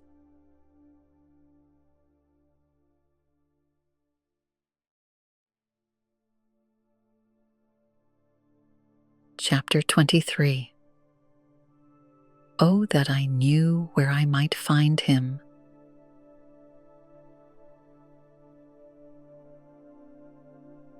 Then Job answered. But this time, he didn't speak to Eliphaz. He didn't defend himself. He didn't argue with theology. He spoke as a man who desperately wanted to meet his Maker, not to rage, but to reason. He said, Even today my complaint is bitter. My hand is listless because of my groaning. Oh, that I knew where I might find him, that I might come to his seat. Job longed to stand before God, not to accuse him, but to plead for understanding. He still believed God was just. He just couldn't see that justice anymore. He said, I would present my case before him and fill my mouth with arguments. I would know the words which he would answer me and understand what he would say to me. Would he contend with me in his great power? No, but he would take note of me. There the upright could reason with him, and I would be delivered forever from my judge. But God was silent, unreachable, and Job's longing turned to sorrow. He said, Look, I go forward, but he is not there, and backward, but I cannot perceive him. When he works on the left hand, I cannot behold him. When he turns to the right hand, I cannot see him. And yet, Job still held on to something deeper than pain, God's knowledge of his heart. He said, But he knows the way that I take. When he has tested me, I shall come forth as gold. My foot has held fast to his steps. I have kept his way and not turned aside. I have not departed from the commandment of his lips. I have treasured the words of his mouth more than my necessary food. Job had no answers, but he had integrity, and he believed against all visible evidence that God still saw him. But fear crept in again. If God was in control, why was he allowing this? He said, But he is unique, and who can make him change? And whatever his soul desires, that he does. For he performs what is appointed for me, and many such things are with him. Therefore I am terrified at his presence. When I consider this, I am afraid of him. For God made my heart weak, and the Almighty terrifies me. Because I was not cut off before the darkness, nor has he covered the darkness from my face. Job didn't doubt God's existence. He feared his silence. He believed in his sovereignty and trembled under its weight. But still, he had not cursed him. He still wanted to find him. And that was faith.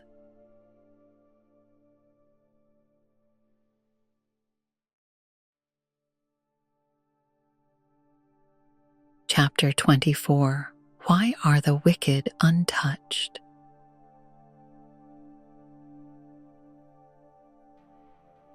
Job continued speaking.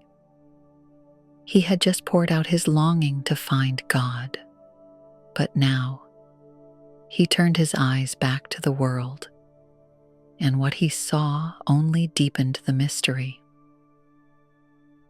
He said, Since times are not hidden from the Almighty, why do those who know him see not his days? in other words, if God sees everything, why doesn't he act now? Why does he delay justice while the wicked seem to thrive? Job began to name the crimes. Some remove landmarks. They seize flocks violently and feed on them. They drive away the donkey of the fatherless. They take the widow's ox as a pledge. They push the needy off the road. All the poor of the land are forced to hide. He painted a world of exploitation, the poor suffering silently while the powerful profit. He said, Indeed, like wild donkeys in the desert, the poor go out to their work, searching for food. They gather their fodder in the field. They glean in the vineyard of the wicked. They spend the night naked, without clothing, and have no covering in the cold. They are wet with the showers of the mountains and huddle around the rock for want of shelter. children go hungry, widows are crushed. The innocent suffer while the wicked build bigger houses. And still, God does not intervene. Job continued, Some snatch the fatherless from the breast and take a pledge from the poor. They cause the poor to go naked, without clothing, and they take away the sheaves from the hungry. They press out oil within their walls and tread wine presses, yet suffer thirst. Then Job turned his gaze to the cities. The dying groan in the city, and the souls of the wounded cry out, yet God does not charge them with wrong. This wasn't doubt. It was lament. Job was crying out, "Why, God, do you allow this to continue?" He described those who deliberately defy the light. There are those who rebel against the light. They do not know its ways, nor abide in its paths. The murderer rises with the light. He kills the poor and needy, and in the night he is like a thief. The eye of the adulterer waits for the twilight, saying, "No eye will see me," and he disguises his face. He listed their crimes: murder, theft, adultery, all committed in secret. But then he said, even if hidden from man, these are not hidden from God. He said, They break into houses in the dark. By day they shut themselves in, for they are friends with the terrors of darkness. yet for all their evil, they still often live long lives. And that was Job's cry. Why? He said, They are exalted for a little while, then they are gone. They are brought low and gathered up like all others. They are cut off like the heads of grain. Then Job made a challenge to anyone listening. If it is not so, who will prove me a liar and make my speech worth nothing? Job had spoken the truth, even if it didn't fit his friend's theology. The wicked often go unpunished, the innocent often suffer, and judgment is delayed. But Job wasn't giving up on God. He was still seeking him.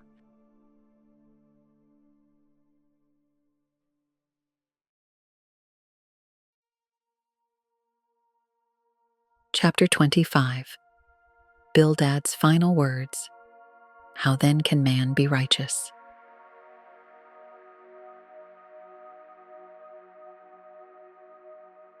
Then Bildad answered, but his words were few and they were empty. After all the speeches, after all the accusations, this was all he had left. He said, "Dominion and fear belong to him. He makes peace in his high places. Is there any number to his armies? Upon whom does his light not rise?" And then his final point, his last attempt at theology. How then can man be righteous before God? Or how can he be pure who is born of a woman? If even the moon does not shine and the stars are not pure in his sight, how much less man who is a maggot and a son of man who is a worm? That was it. No compassion, no wisdom, no answer. Only this: God is great. Man is nothing.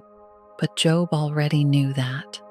What he didn't know was why a just God had allowed this suffering, and his friends, for all their speeches, still had no reply.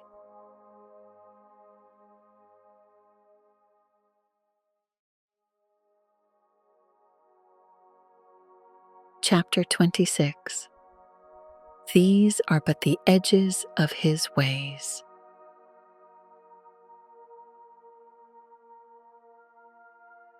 Bildad had just declared man a worm, small, dirty, unworthy of divine concern. He meant it as a warning, but Job had heard enough of that. So now he raised the stakes. He didn't argue, he exalted. He said, How have you helped him who is without power? How have you saved the arm that has no strength? How have you counseled one who has no wisdom? And how have you declared sound advice to many? His words dripped with irony. He was asking, "What exactly have you accomplished with all your talk?" Then Job lifted his voice to speak not of man, but of God. He said, The dead tremble, those under the waters, and those inhabiting them. Sheol is naked before him, and destruction has no covering. God sees what is hidden. Even the grave is exposed to him. Job continued, He stretches out the north over empty space. He hangs the earth on nothing. He binds up the water in his thick clouds, yet the clouds are not broken under it. He covers the face of his throne and spreads his cloud over it.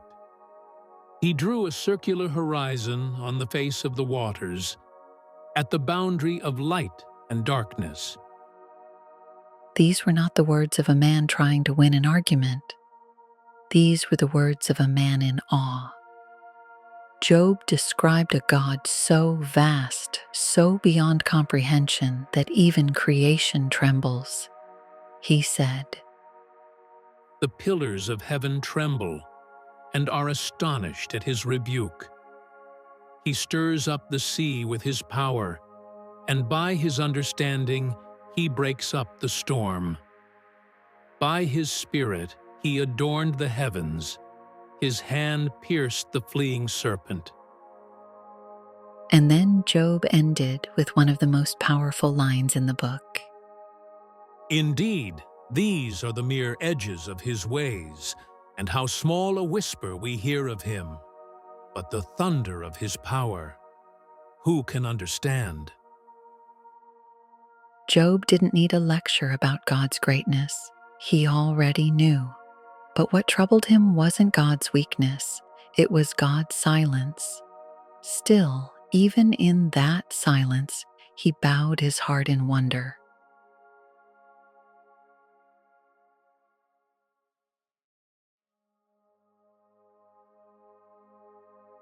Chapter 27. Till I die, I will not put away my integrity.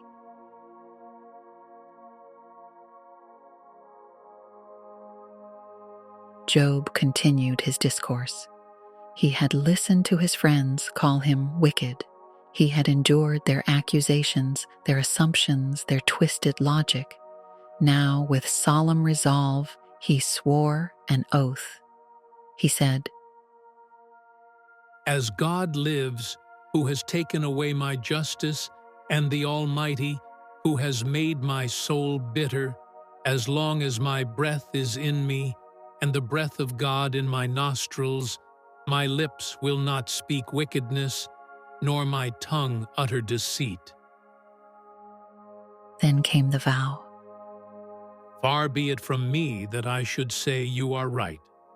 Till I die, I will not put away my integrity from me. My righteousness I hold fast, and will not let it go. My heart shall not reproach me as long as I live. Job wasn't claiming perfection. He was claiming truth. And he would not betray that truth just to make others feel justified. He said, May my enemy be like the wicked, and he who rises up against me like the unrighteous. Then Job reflected again on the fate of the truly wicked, not as a formula, but as a bitter irony. He said, For what is the hope of the hypocrite, though he may gain much, if God takes away his life? Will God hear his cry when trouble comes upon him? Will he delight himself in the Almighty? Will he always call on God? Job knew the difference between outward success and inward truth. He had seen the wicked rise, but he had also seen what was coming for them. He continued, I will teach you about the hand of God. What is with the Almighty I will not conceal. Surely all of you have seen it. Why then do you behave with complete nonsense? And then Job gave a sobering portrait, not of his own life, but of those who truly oppose God. He said, This is the portion of a wicked man with God, and the heritage of oppressors, received from the Almighty. If his children are multiplied, it is for the sword, and his offspring shall not be satisfied with bread. Those who survive him shall be buried in death, and their widows shall not weep. He spoke of wealth hoarded but never enjoyed, of houses built like palaces, yet destined to fall. He said, Though he heaps up silver like dust, and piles up clothing like clay, he may pile it up, but the just will wear it, and the innocent will divide the silver. And finally he said, The east wind carries him away, and he is gone. It sweeps him out of his place. It hurls against him and does not spare. He flees desperately from its power. Men shall clap their hands at him, and shall hiss him out of his place. Job was not defending the wicked. He was saying, that's not me. So stop trying to put me in their grave. He had held on to his integrity, and nothing, no suffering, no scorn would make him let go.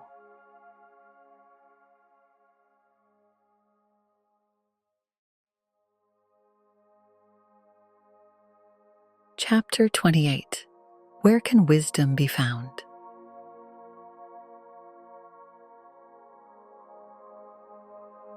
Job continued, but now his tone changed. He stopped speaking of himself. He stopped answering his friends. He turned instead to a question older than suffering. Where is wisdom? He said. Surely there is a mine for silver, and a place where gold is refined. Iron is taken from the earth, and copper is smelted from ore. Man puts an end to darkness and searches every recess for ore in the darkness and the shadow of death. Job described the ingenuity of humankind, digging through mountains, piercing the depths, bringing treasures from the shadows into the light. He said, He breaks open a shaft away from people. In places forgotten by feet, they hang far away from men. They swing to and fro. As for the earth, from it comes bread, but underneath it is turned up as by fire. Its stones are the source of sapphires, and it contains gold dust. That path no bird knows, nor has the falcon's eye seen it. Yet with all this power, with all this knowledge, man still could not find one thing, true wisdom. Job asked, But where can wisdom be found? And where is the place of understanding? Man does not know its value, nor is it found in the land of the living. The deep says, It is not in me, and the sea says, It is not with me. It cannot be purchased for gold, nor can silver be weighed for its price. No gem could compare, no treasure could buy it, he said. It cannot be valued in the gold of Ophir, in precious onyx or sapphire. Neither gold nor crystal can equal it, nor can it be exchanged for jewelry of fine gold. No mention shall be made of coral or quartz, for the price of wisdom is above rubies. And again he asked, From where, then, does wisdom come? And where is the place of understanding? It is hidden from the eyes of all living, and concealed from the birds of the air. Destruction and death say, We have heard a report about it with our ears. Even death had only rumors of it. So where was it? Job gave the answer, not from himself, but from God. He said, God understands its way, and He knows its place. For He looks to the ends of the earth and sees under the whole heavens. When He made a law for the rain and a path for the thunderbolt, then He saw wisdom and declared it. He prepared it. Indeed, He searched it out. And finally, Job gave the key, not to riches, not to health, but to wisdom itself. He said, And to man He said, Behold, the fear of the Lord, that is wisdom, and to depart from evil is understanding. Job had lost everything, and still he sought wisdom. And he had found, as all who suffer eventually do, that wisdom is not hidden in the earth, but revealed in reverence.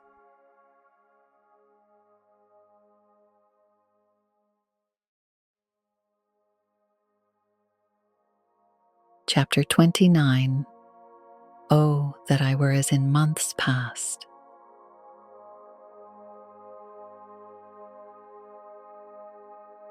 Job continued his discourse, but now, instead of answering his friends, instead of crying out to heaven, he looked backward to the days before the pain, to the time before silence. He said, Oh, that I were as in months past, as in the days when God watched over me, when His lamp shone upon my head, and when by His light I walked through darkness. Just as I was in the days of my prime, when the friendly counsel of God was over my tent, when the Almighty was yet with me, when my children were around me. Job wasn't just remembering prosperity, he was remembering God's nearness. He said, When my steps were bathed with cream, and the rock poured out rivers of oil for me. Then he recalled the honor he once carried, not for his wealth, but for his righteousness. He said, When I went out to the gate by the city, when I took my seat in the open square, the young men saw me and hid, and the aged arose and stood. The princes refrained from talking and put their hand on their mouth. The voice of nobles was hushed, and their tongue stuck to the roof of their mouth.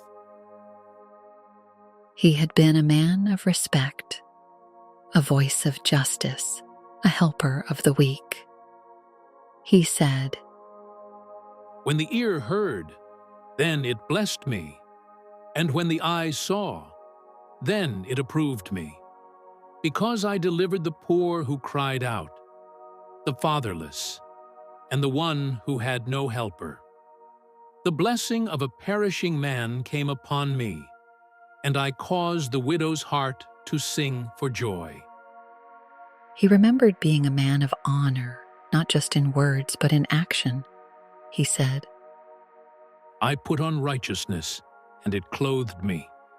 My justice was like a robe and a turban. I was eyes to the blind, and I was feet to the lame. I was a father to the poor, and I searched out the case that I did not know. I broke the fangs of the wicked, and plucked the victim from his teeth. Job had been more than wealthy. He had been good. He had used his power to protect the powerless. And in those days, he believed his future would only grow brighter. He said, Then I said, I shall die in my nest, and multiply my days as the sand. My root is spread out to the waters, and the dew lies all night on my branch. My glory is fresh within me, and my bow is renewed in my hand. His influence was undeniable. Men listened to me and waited, and kept silence for my counsel. After my words, they did not speak again, and my speech settled on them as dew. They waited for me as for the rain, and they opened their mouth wide as for the spring rain. I chose the way for them, and sat as chief. So I dwelt as a king in the army, as one who comforts mourners. Job remembered, not with pride, but with sorrow. He wasn't mourning lost luxury. He was mourning lost nearness with God, and the loss of a life where justice had meant something.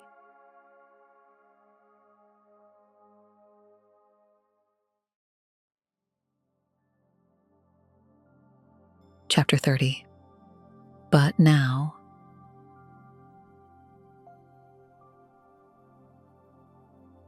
Job had just remembered his former life, respected, useful, and close to God. But now, everything had changed.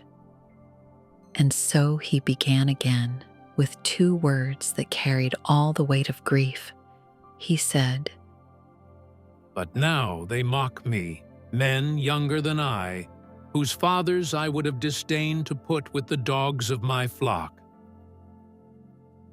He described them, men without strength, cast-offs from society, wanderers who lived among rocks and thorns. These were now his tormentors. He said, They were driven out from among men. They shouted at them as at a thief. They dwell in the clefts of the valleys. Among the bushes they brayed. Under the nettles they nestled. They were sons of fools. Yes, sons of vile men. They were scourged from the land.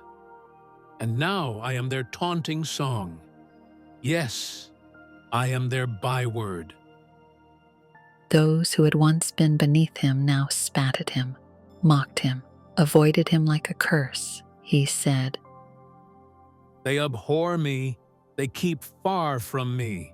They do not hesitate to spit in my face. Because he has loosed my bowstring and afflicted me, They have cast off restraint before me. Job knew where this all came from. God had allowed it. God had removed the boundaries of protection. He continued, At my right hand the rabble arises. They push away my feet, and they raise against me their ways of destruction. They break up my path. They promote my calamity. They come as broad breakers. Under the ruinous storm, they roll along. And then Job turned inward to his physical pain, his emotional exhaustion, and the haunting silence of heaven. He said, Terrors are turned upon me. They pursue my honor as the wind, and my prosperity has passed like a cloud. And now my soul is poured out because of my plight. The days of affliction take hold of me. My bones are pierced in me at night, and my gnawing pains take no rest. There was no comfort in the night, only pain and confusion. He said, By great force my garment is disfigured. It binds me about as the collar of my coat. He has cast me into the mire, and I have become like dust and ashes. Then Job did the only thing he could still do, cry out. He said, I cry out to you, but you do not answer me.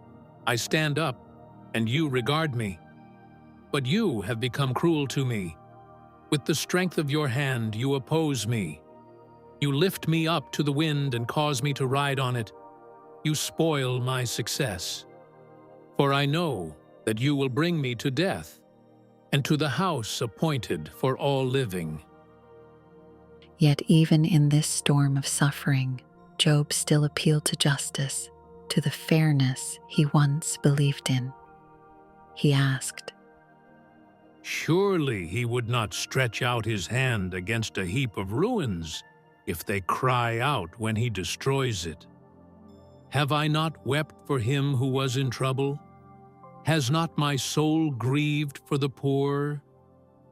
In other words, I showed compassion to the broken. Why won't God show compassion to me? He said, But when I looked for good, evil came to me, and when I waited for light, then came darkness. My heart is in turmoil and cannot rest. Days of affliction confront me. I go about mourning, but not in the sun. I stand up in the assembly and cry out for help. I am a brother of jackals and a companion of ostriches. My skin grows black and falls from me. My bones burn with fever. My harp is turned to mourning, and my flute to the voice of those who weep. This was no longer just lament, it was the sound of a man unraveling. But Job hadn't let go. He hadn't cursed God, and he wasn't done speaking yet.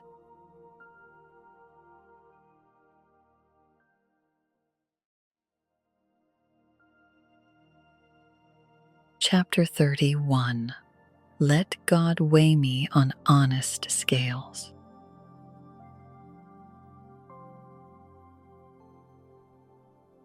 Job continued speaking.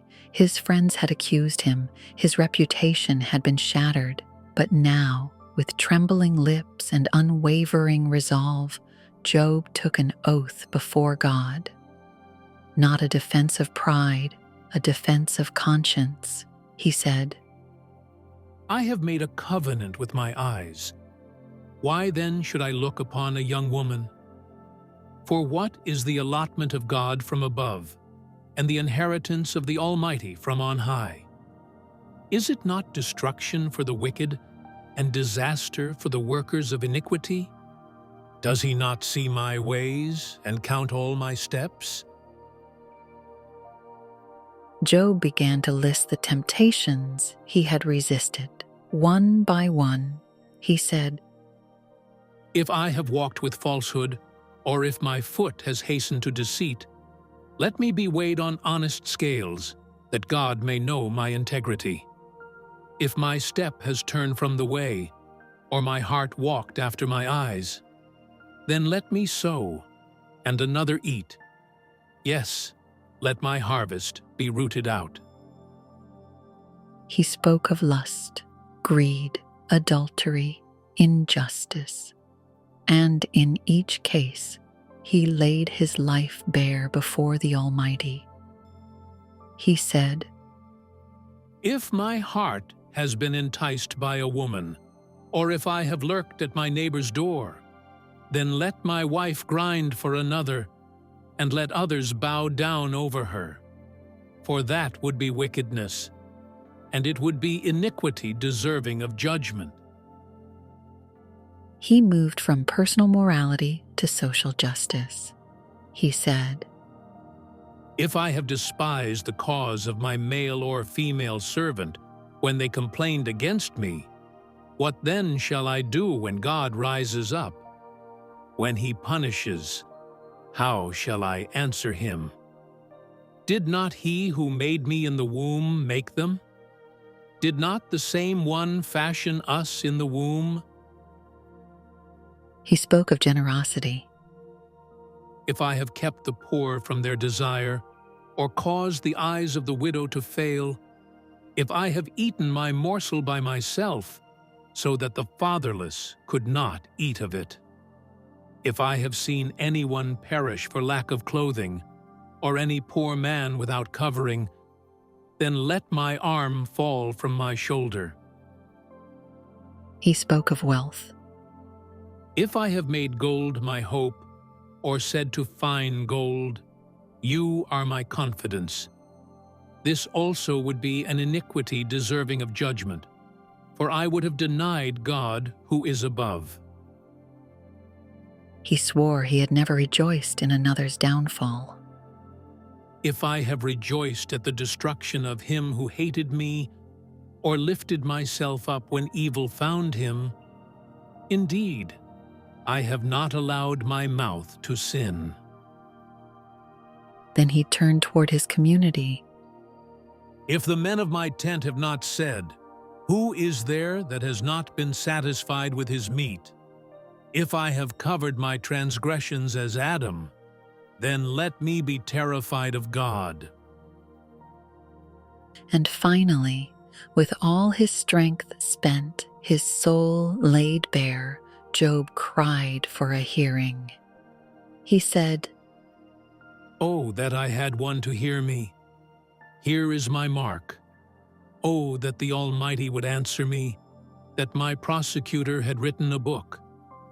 Surely I would carry it on my shoulder, and bind it on me like a crown. I would declare to him the number of my steps. Like a prince I would approach him. Job had not cursed God. He had not denied him. He had lived righteously. And now he rested his case. He said, The words of Job are ended. The courtroom had fallen silent. His friends had failed. Job had spoken. And now God would answer. But not yet. First, another voice would rise.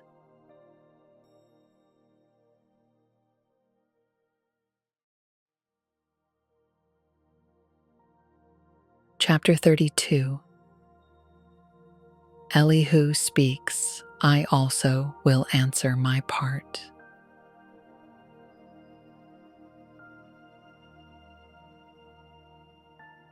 So these three men ceased answering Job because he was righteous in his own eyes. Eliphaz, Bildad, and Zophar had run out of arguments. They had tried accusation, sarcasm, and tradition, but Job had not moved. Then a fourth man stepped forward. Elihu, the son of Barachel the Buzite of the family of Ram, burned with wrath. He was angry at Job because Job justified himself rather than God, and he was angry at Job's friends because they had found no answer and yet had still condemned him. Elihu had waited to speak because the others were older, but now he could wait no longer. He said, "I am young in years, and you are very old. Therefore I was afraid and dared not declare my opinion to you. I said, age should speak, and multitude of years should teach wisdom. But there is a spirit in man, and the breath of the Almighty gives him understanding. Great men are not always wise, nor do the aged always understand justice." Elihu had listened in silence, but now he would speak.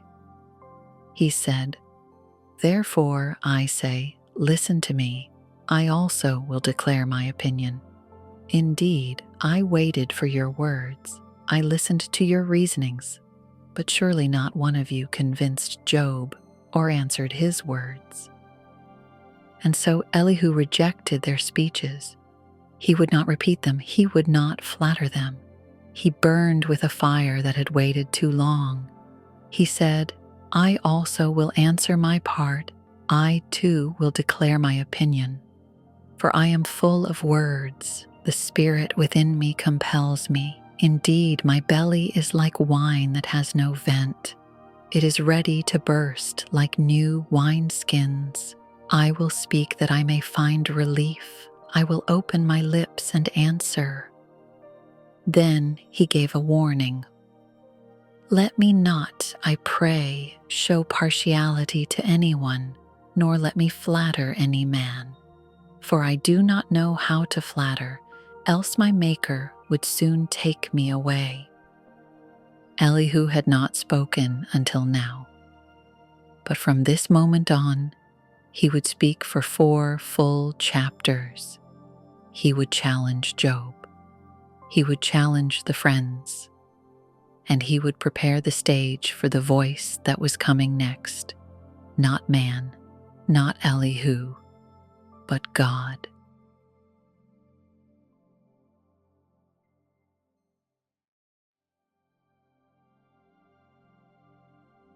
Chapter 33. God speaks, though man may not perceive it.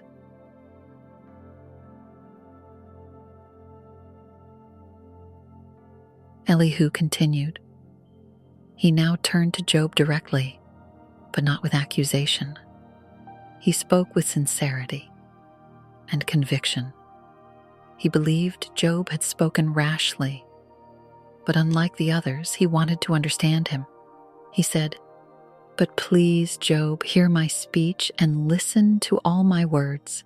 Now I open my mouth. My tongue speaks in my mouth. My words come from my upright heart. My lips utter pure knowledge. The Spirit of God has made me, and the breath of the Almighty gives me life. If you can answer me, set your words in order before me. Take your stand."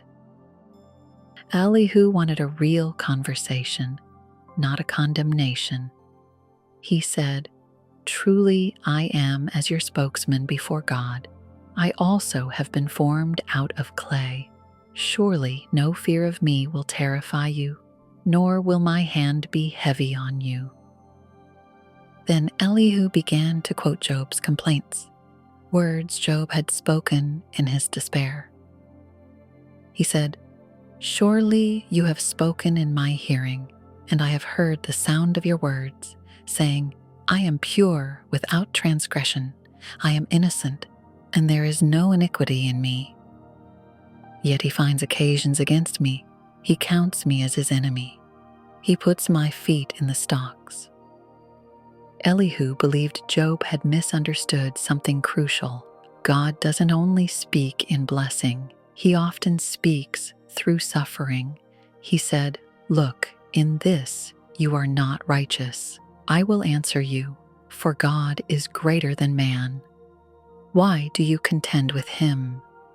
For he does not give an accounting of any of his words. For God may speak in one way or in another, yet man does not perceive it." Then Elihu gave examples. God speaks in dreams, in visions, and in affliction, not to crush, but to correct.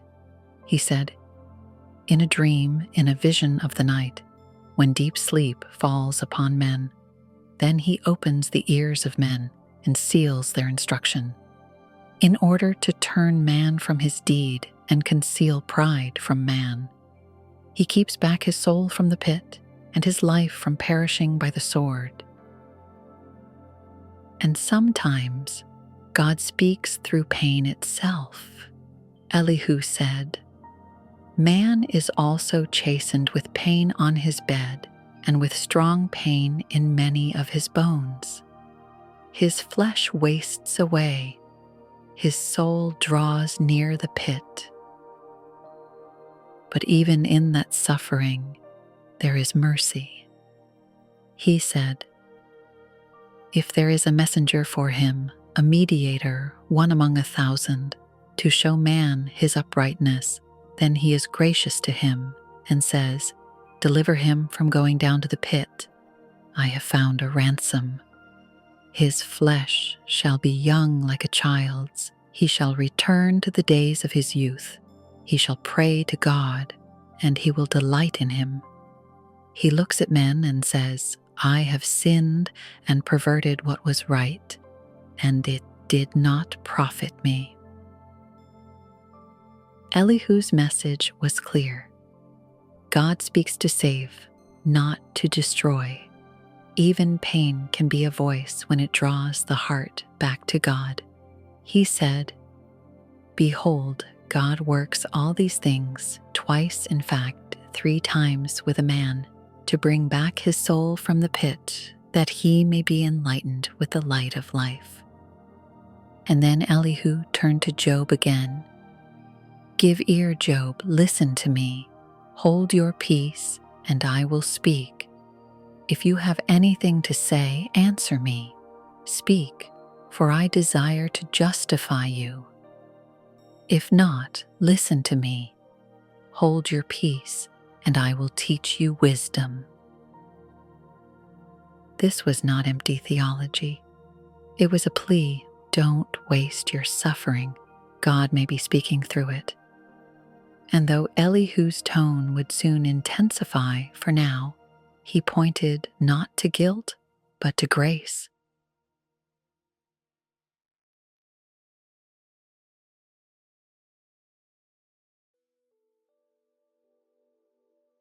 Chapter 34. Far be it from God to do wickedness.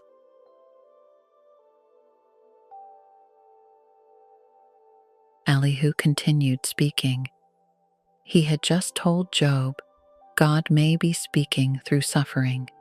Now he turned to the crowd, to all who had gathered and listened, and he raised his voice to defend the justice of God. He said, "Hear my words, you wise men. Give ear to me, you who have knowledge, for the ear tests words as the palate tastes food. Let us choose justice for ourselves. Let us know among ourselves what is good." Then he quoted Job again. For Job has said, I am righteous, but God has taken away my justice. Should I lie concerning my right? My wound is incurable, though I am without transgression. And Elihu responded plainly, What man is like Job, who drinks scorn like water, who goes in company with the workers of iniquity and walks with wicked men? For he has said, it profits a man nothing that he should delight in God. But Elihu was not just defending tradition, he was pleading for reverence. He could not accept that God, perfect and holy, could ever do wrong. He said, Therefore listen to me, you men of understanding. Far be it from God to do wickedness, and from the Almighty to commit iniquity. For he repays man according to his work, and makes man to find a reward according to his way. Surely God will never do wickedly, nor will the Almighty pervert justice. Then Elihu asked the question behind all suffering.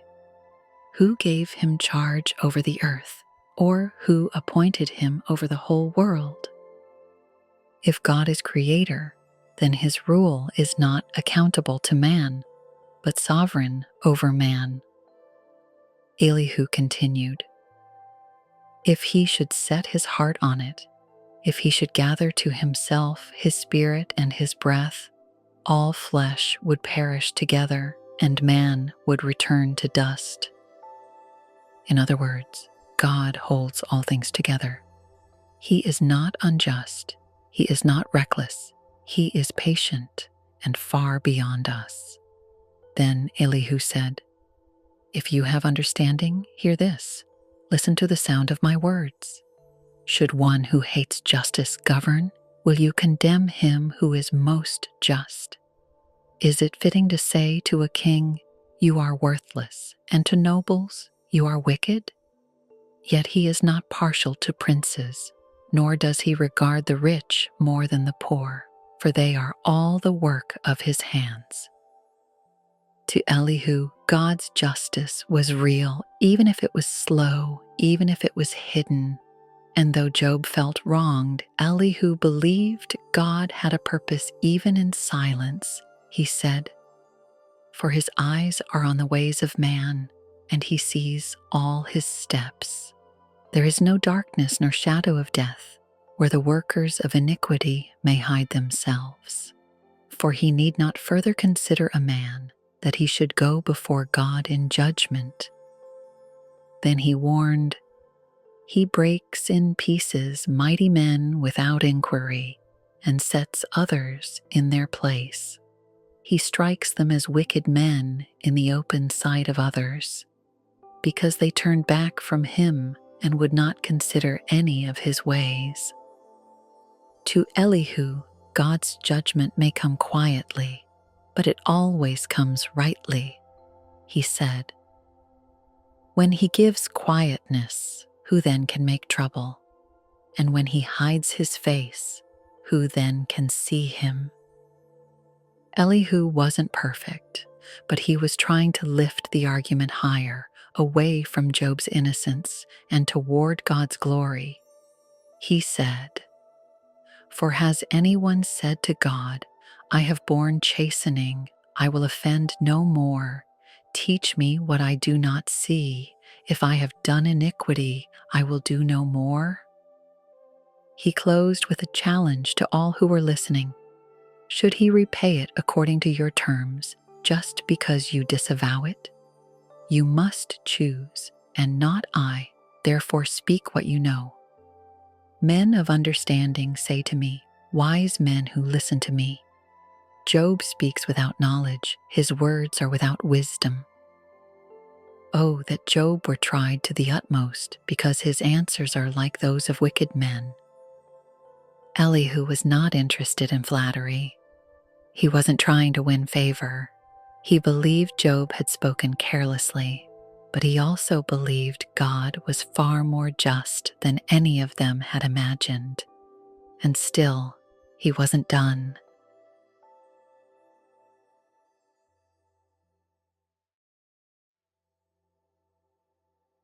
Chapter 35.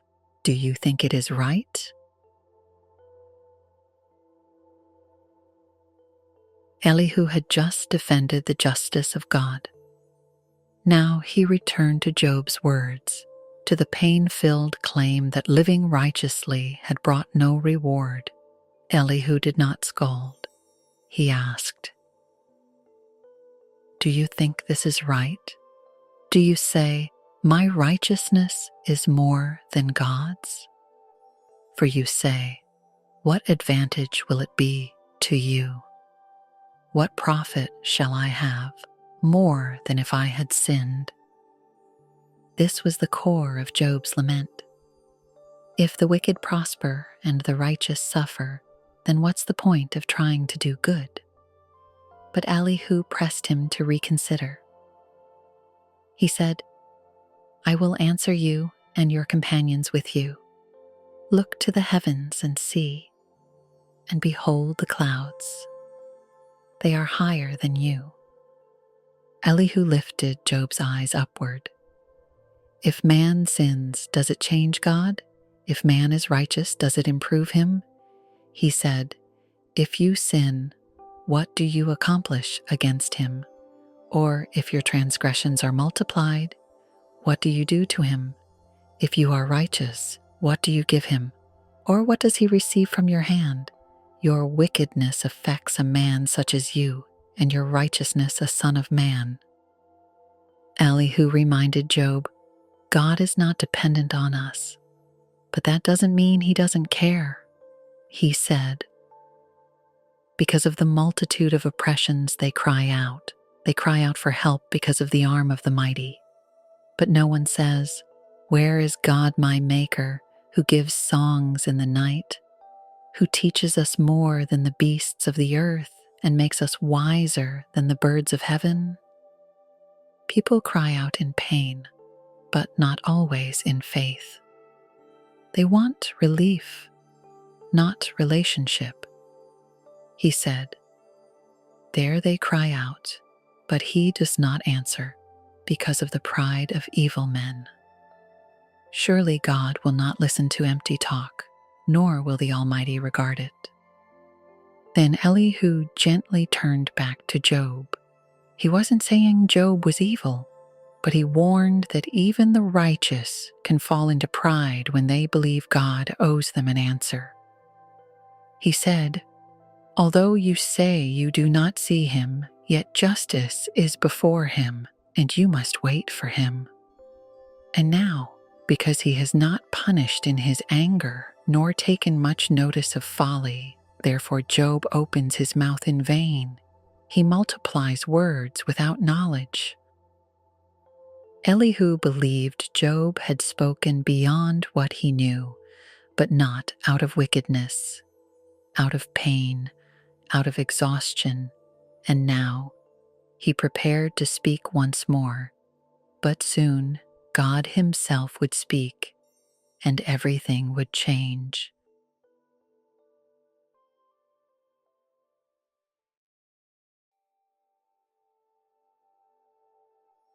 Chapter 36.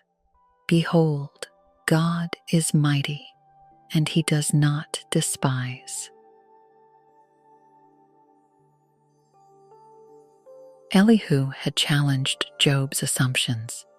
Now he opened his heart wider to declare the greatness and goodness of God.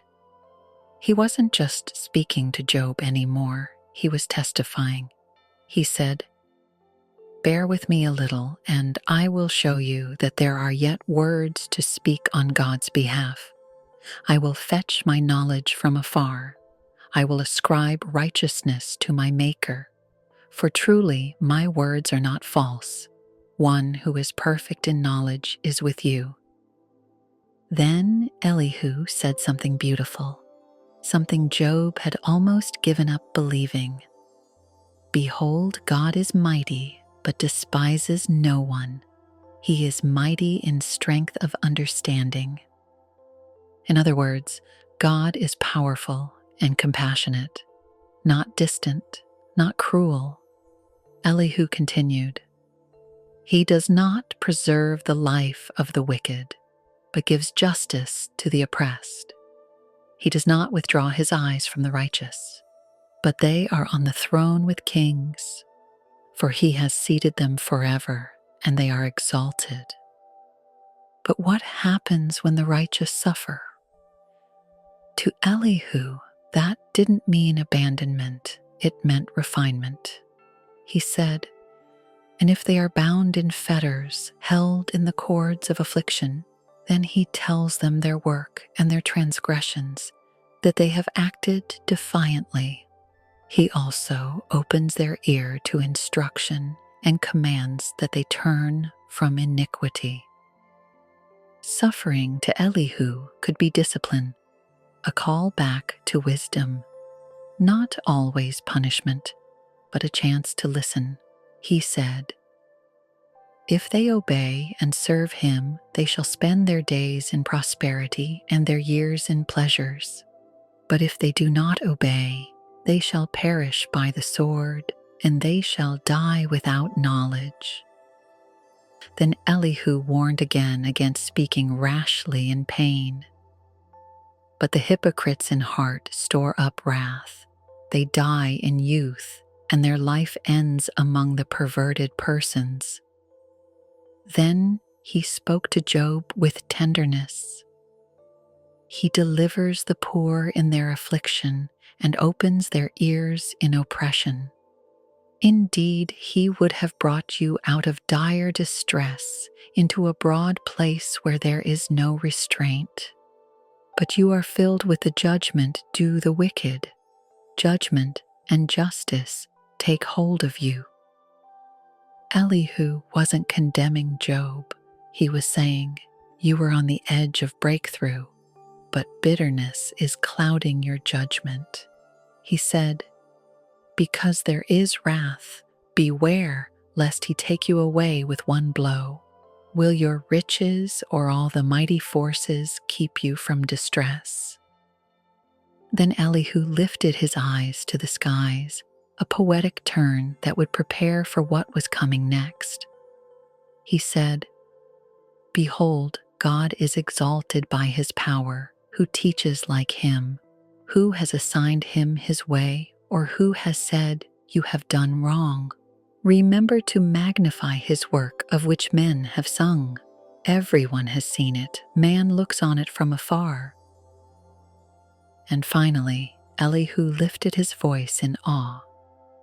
Behold, God is great, and we do not know him, nor can the number of his years be discovered, for he draws up drops of water which distill as rain from the mist. Indeed, can anyone understand the spreading of clouds, the thunder from his canopy? Storm clouds were now building around them, literally, because in the next chapter, Elihu would speak of thunder and lightning, and God would arrive in a whirlwind.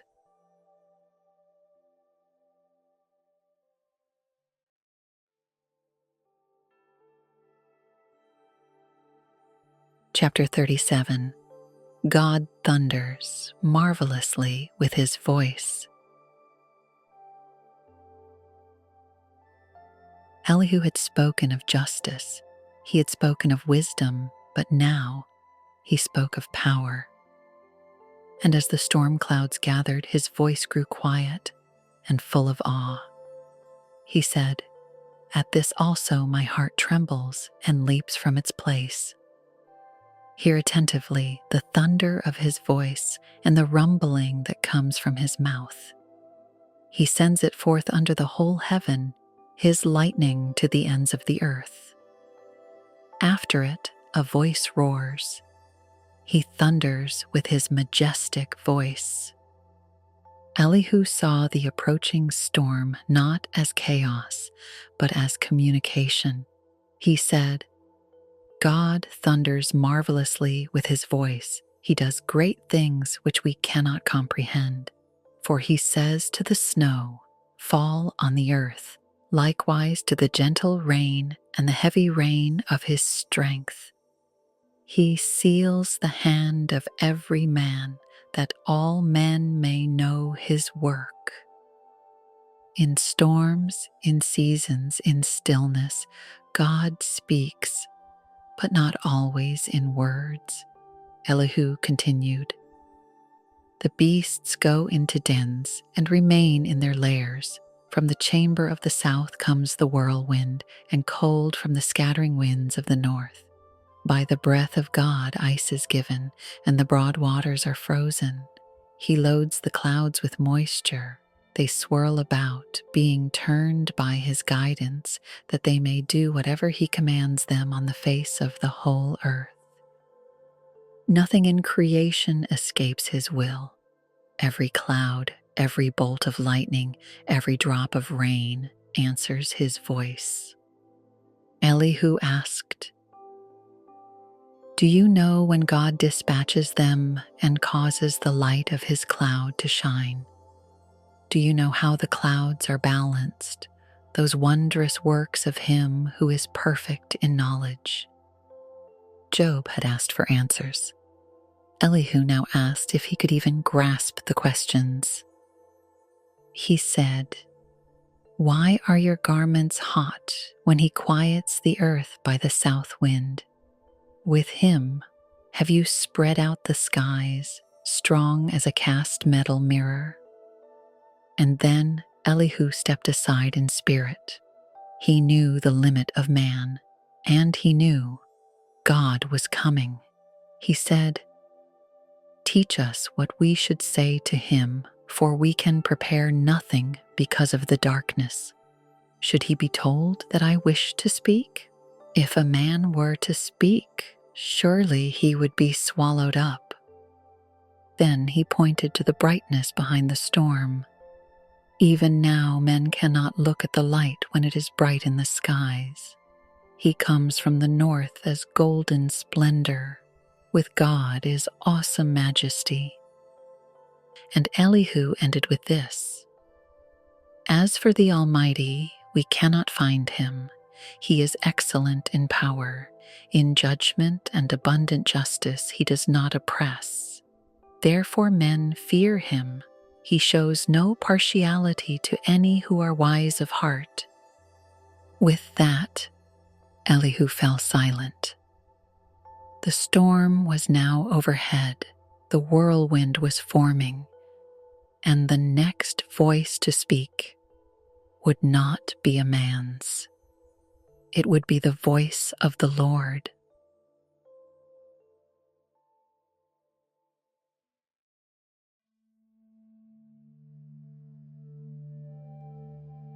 Chapter 38.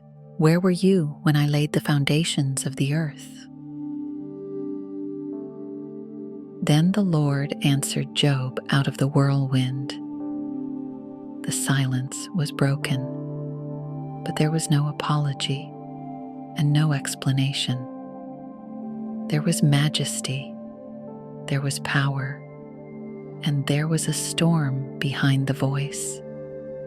God said, "Who is this who darkens counsel by words without knowledge?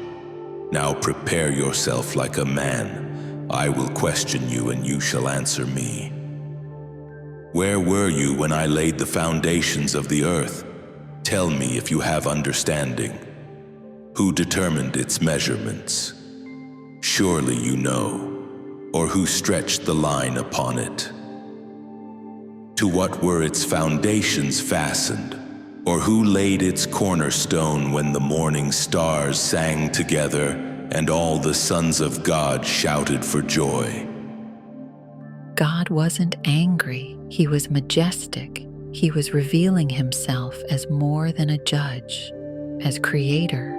He continued, Or who shut in the sea with doors when it burst forth and issued from the womb?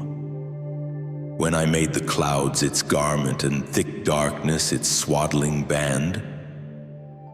When I fixed my limit for it and set bars and doors and said, "This far you may come, but no farther, and here your proud waves must stop."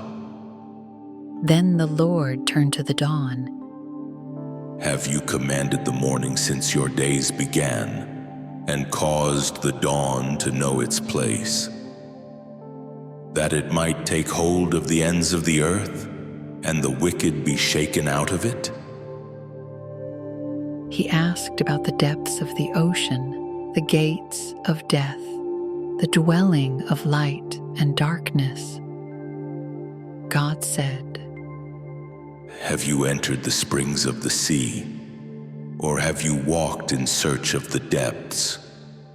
Have the gates of death been revealed to you? Or have you seen the doors of the shadow of death? Have you comprehended the breadth of the earth? Tell me if you know all this.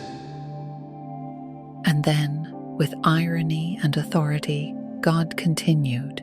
He said, Where is the way to the dwelling of light? And darkness, where is its place? that you may take it to its territory, that you may know the paths to its home. Do you know it because you were born then, or because the number of your days is great? The questions rolled on like thunder about snow, hail, lightning, rain, stars, clouds. God said, Have you entered the treasury of snow, or seen the treasury of hail, which I have reserved for the time of trouble? By what way is light diffused, or the east wind scattered over the earth? Can you bind the cluster of the Pleiades, or loose the belt of Orion? Can you bring out Mazzaroth in its season? Or can you guide the great bear with its cubs? Job had asked for a hearing. Now he stood before a storm, and the one speaking was not interested in Job's case, but in Job's understanding of creation itself. God asked, Do you know the ordinances of the heavens? Can you set their dominion over the earth? Can you lift up your voice to the clouds, that an abundance of water may cover you? Can you send out lightnings, that they may go and say to you, Here we are? He was not mocking Job. He was awakening him. He said, Who has put wisdom in the mind, or who has given understanding to the heart? Then God pointed to the animals, wild, untamed, majestic. He asked, Can you hunt the prey for the lion, or satisfy the appetite of the young lions? When they crouch in their dens, or lurk in their lairs to lie in wait? Who provides food for the raven when its young ones cry to God and wander about for lack of food? God was not explaining Job's suffering. He was revealing the limit of human understanding and the limitlessness of his own rule. And he was not done. More would be spoken. More would be asked, because the whirlwind had only just begun.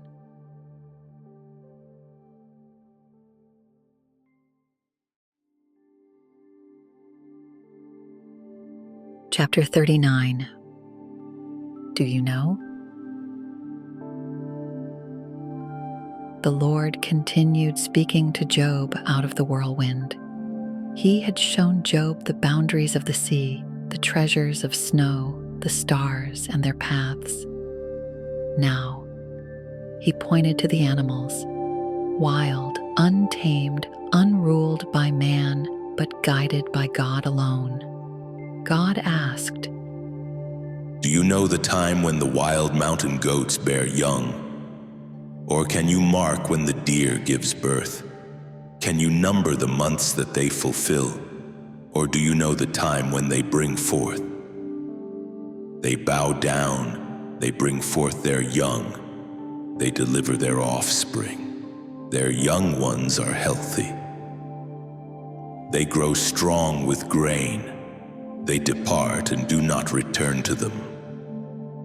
God sees what no man sees. He watches the hidden places where even the wild give birth. Then he asked, Who set the wild donkey free?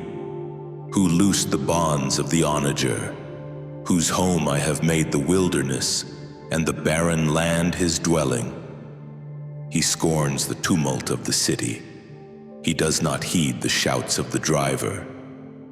The range of the mountains is his pasture, and he searches after every green thing. No man tames the wild donkey, but God knows where it roams.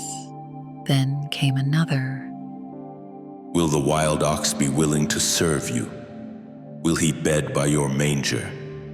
Can you bind the wild ox in the furrow with ropes? Will he plow the valleys behind you? Man can't command strength without understanding sovereignty. Then God asked about the ostrich. The wings of the ostrich wave proudly. but are her wings and pinions like the kindly stork's? She leaves her eggs on the ground and warms them in the dust. She forgets that a foot may crush them. Because God deprived her of wisdom and did not endow her with understanding. Yet when she lifts herself on high, she scorns the horse and its rider. Even the foolish creature has a fierce beauty and a place in God's world. And then, the horse. God said, Have you given the horse strength? Have you clothed his neck with thunder? Can you frighten him like a locust? His majestic snorting strikes terror. He paws in the valley and rejoices in his strength. He gallops into the clash of arms. He mocks at fear and is not frightened, nor does he turn back from the sword. Man rides the horse into battle, but it is God who made him fearless. And then God turned Job's eyes upward again. He said, Does the hawk fly by your wisdom and spread its wings toward the south? Does the eagle mount up at your command and make its nest on high? On the rock it dwells and resides, on the crag of the rock and the stronghold. From there it spies out the prey, its eyes observe from afar. Its young ones suck up blood, and where the slain are, there it is. God asked no question Job could answer, and yet every question was an answer. Job wanted to understand. God wanted him to see. Creation itself declared a truth louder than words. I made all this. I sustain all this. I have not lost control.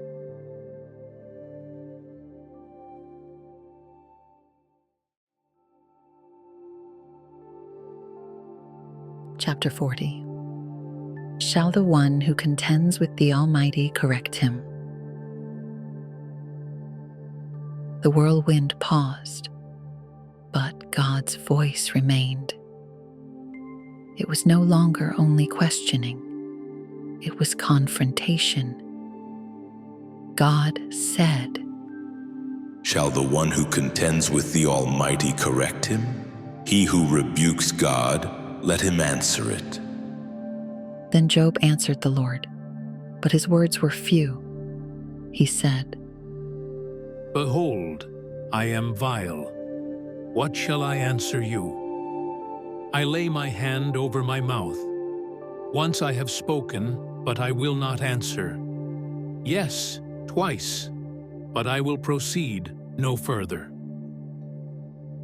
Job was broken, not in defeat, but in reverence. He had seen enough.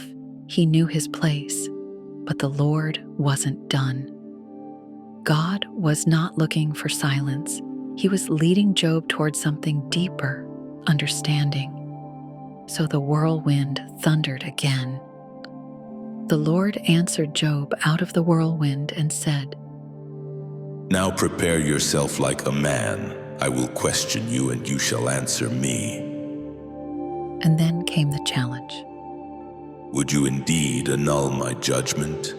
Would you condemn me that you may be justified? Have you an arm like God, or can you thunder with a voice like his? Then God described what it would take to truly judge the world. He said, Then adorn yourself with majesty and splendor and array yourself with glory and beauty. Disperse the rage of your wrath. Look on everyone who is proud and humble him. Look on everyone who is proud and bring him low. Tread down the wicked in their place. Hide them in the dust together, bind their faces in hidden darkness.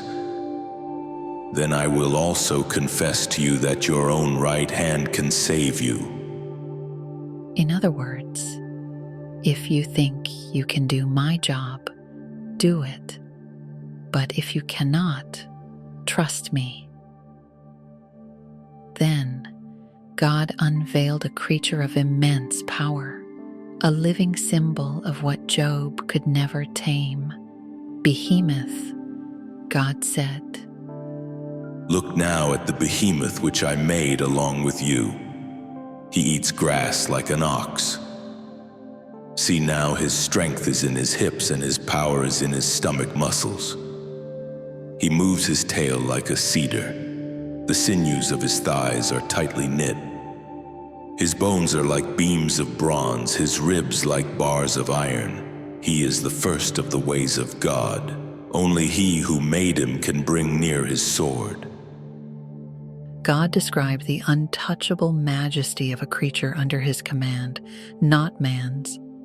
He said, Surely the mountains yield food for him, and all the beasts of the field play there. He lies under the lotus trees in a covert of reeds and marsh. Indeed, the river may rage, yet he is not disturbed. He is confident, though the Jordan gushes into his mouth. Though he takes it in his eyes, or one pierces his nose with a snare, who then is able to master him? The message was clear. If man cannot rule the beasts, how can he presume to judge the Creator? The one who made the earth, the storm, the stars, the behemoth. That same one holds Job's life in his hands.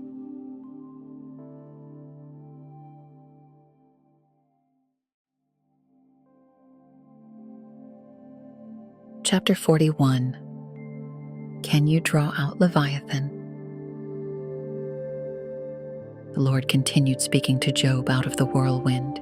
He had shown him the beauty of the stars, the wildness of the beasts, the force of the behemoth.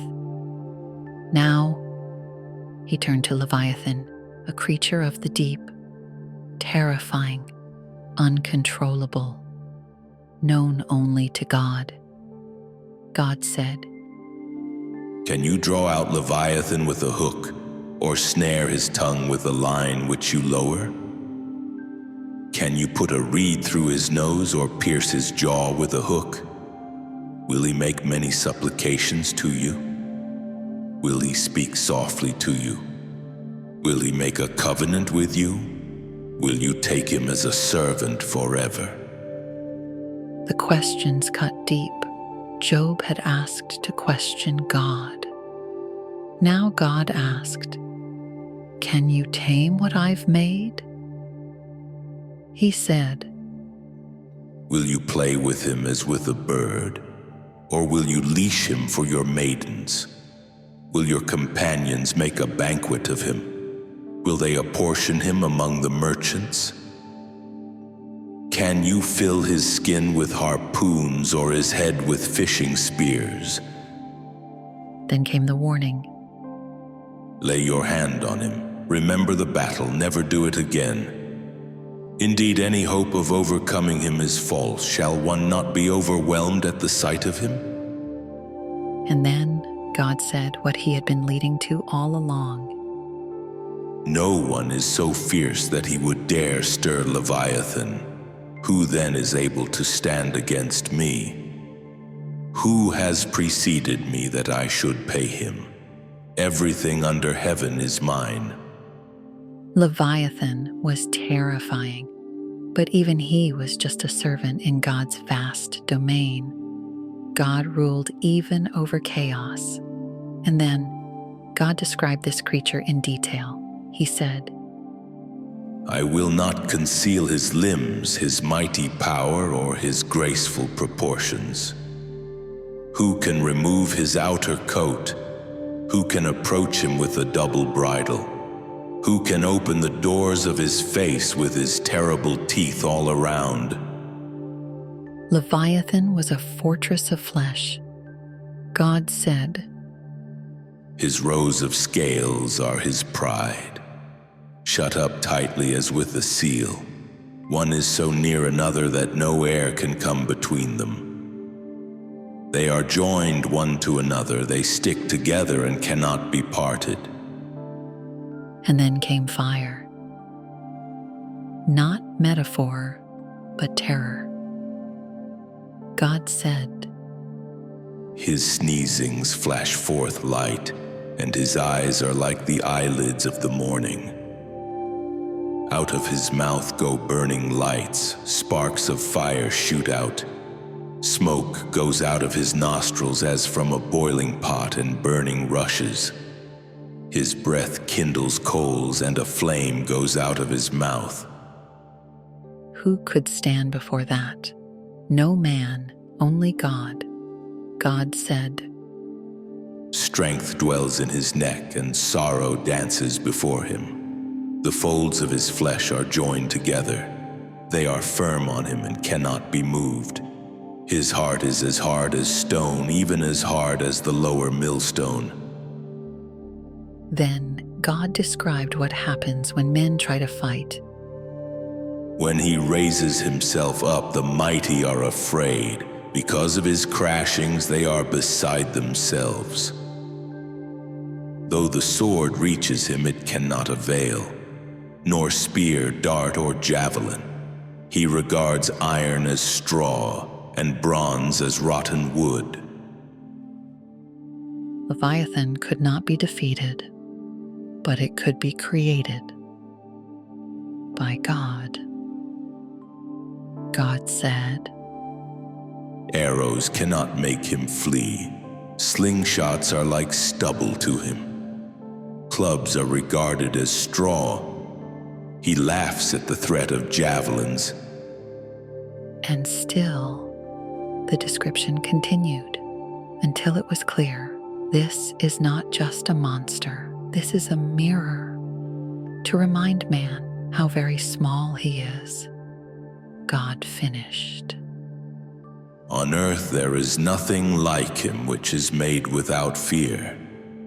He beholds every high thing. He is king over all the children of pride. And with that, the voice from the whirlwind grew silent. God had answered Job not with explanations, but with a vision of divine power, cosmic order, and the reminder that justice may be hidden, but never absent.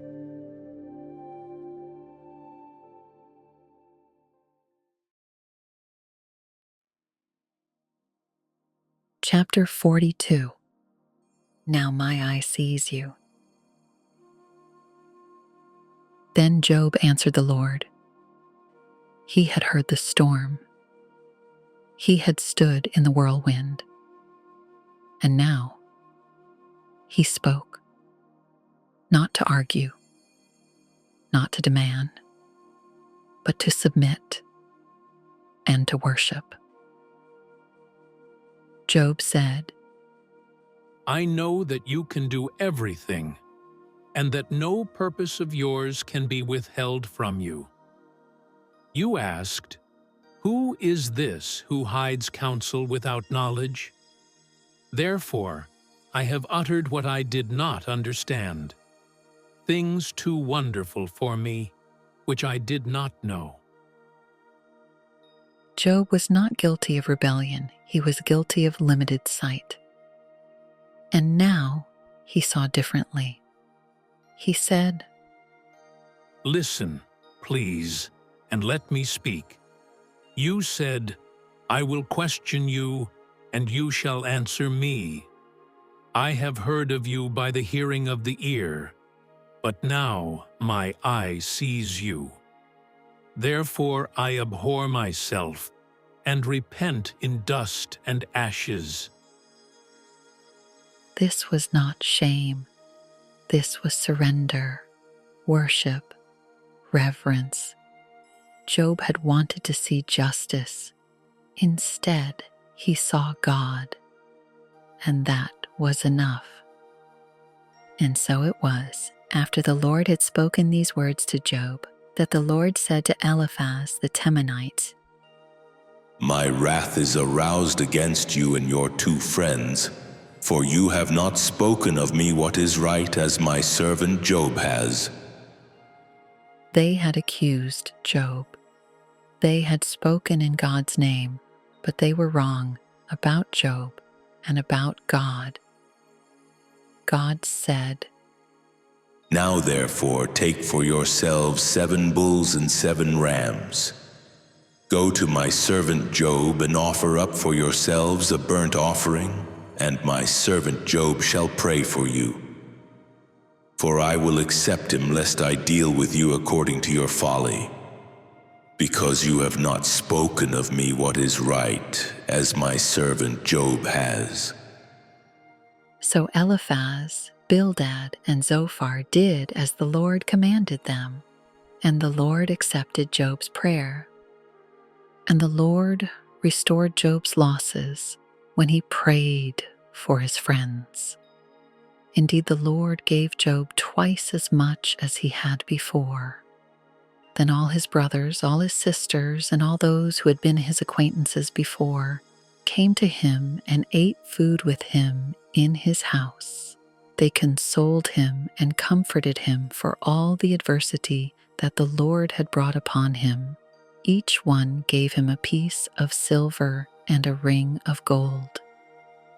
Now the Lord blessed the latter days of Job more than his beginning. He had 14,000 sheep, 6,000 camels, 1,000 yoke of oxen, and 1,000 female donkeys. He also had 7 sons and 3 daughters, and he called the name of the first Jemimah, the name of the second Keziah, and the name of the third Karen Happuch. In all the land were found no women so beautiful as Job's daughters, and their father gave them an inheritance among their brothers. After this, Job lived 140 years and saw his children and grandchildren for 4 generations. So Job died, old and full of days. Suffering did not destroy Job. It revealed God. And though Job never received an answer to his question, he received something greater, a vision of the living God. And that was enough.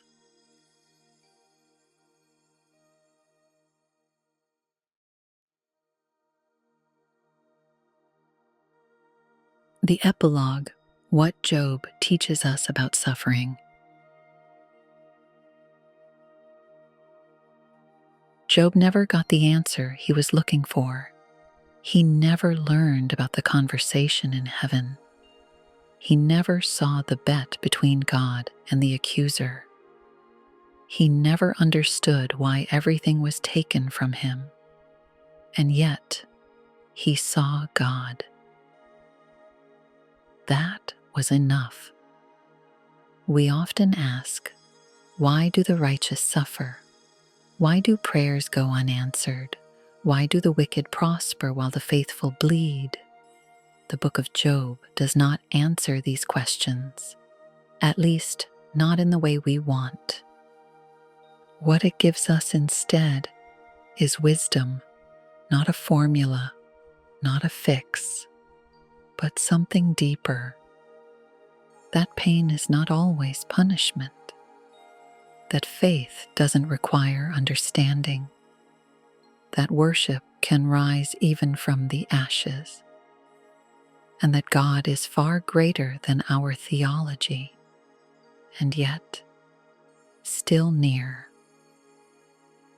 Job's story reminds us that suffering is not the end of the story, that the silence of God is not the absence of God, and that restoration may not come quickly, but it is not forgotten. In the end, God does not explain himself. He reveals himself, and for the one who truly sees him, that is enough.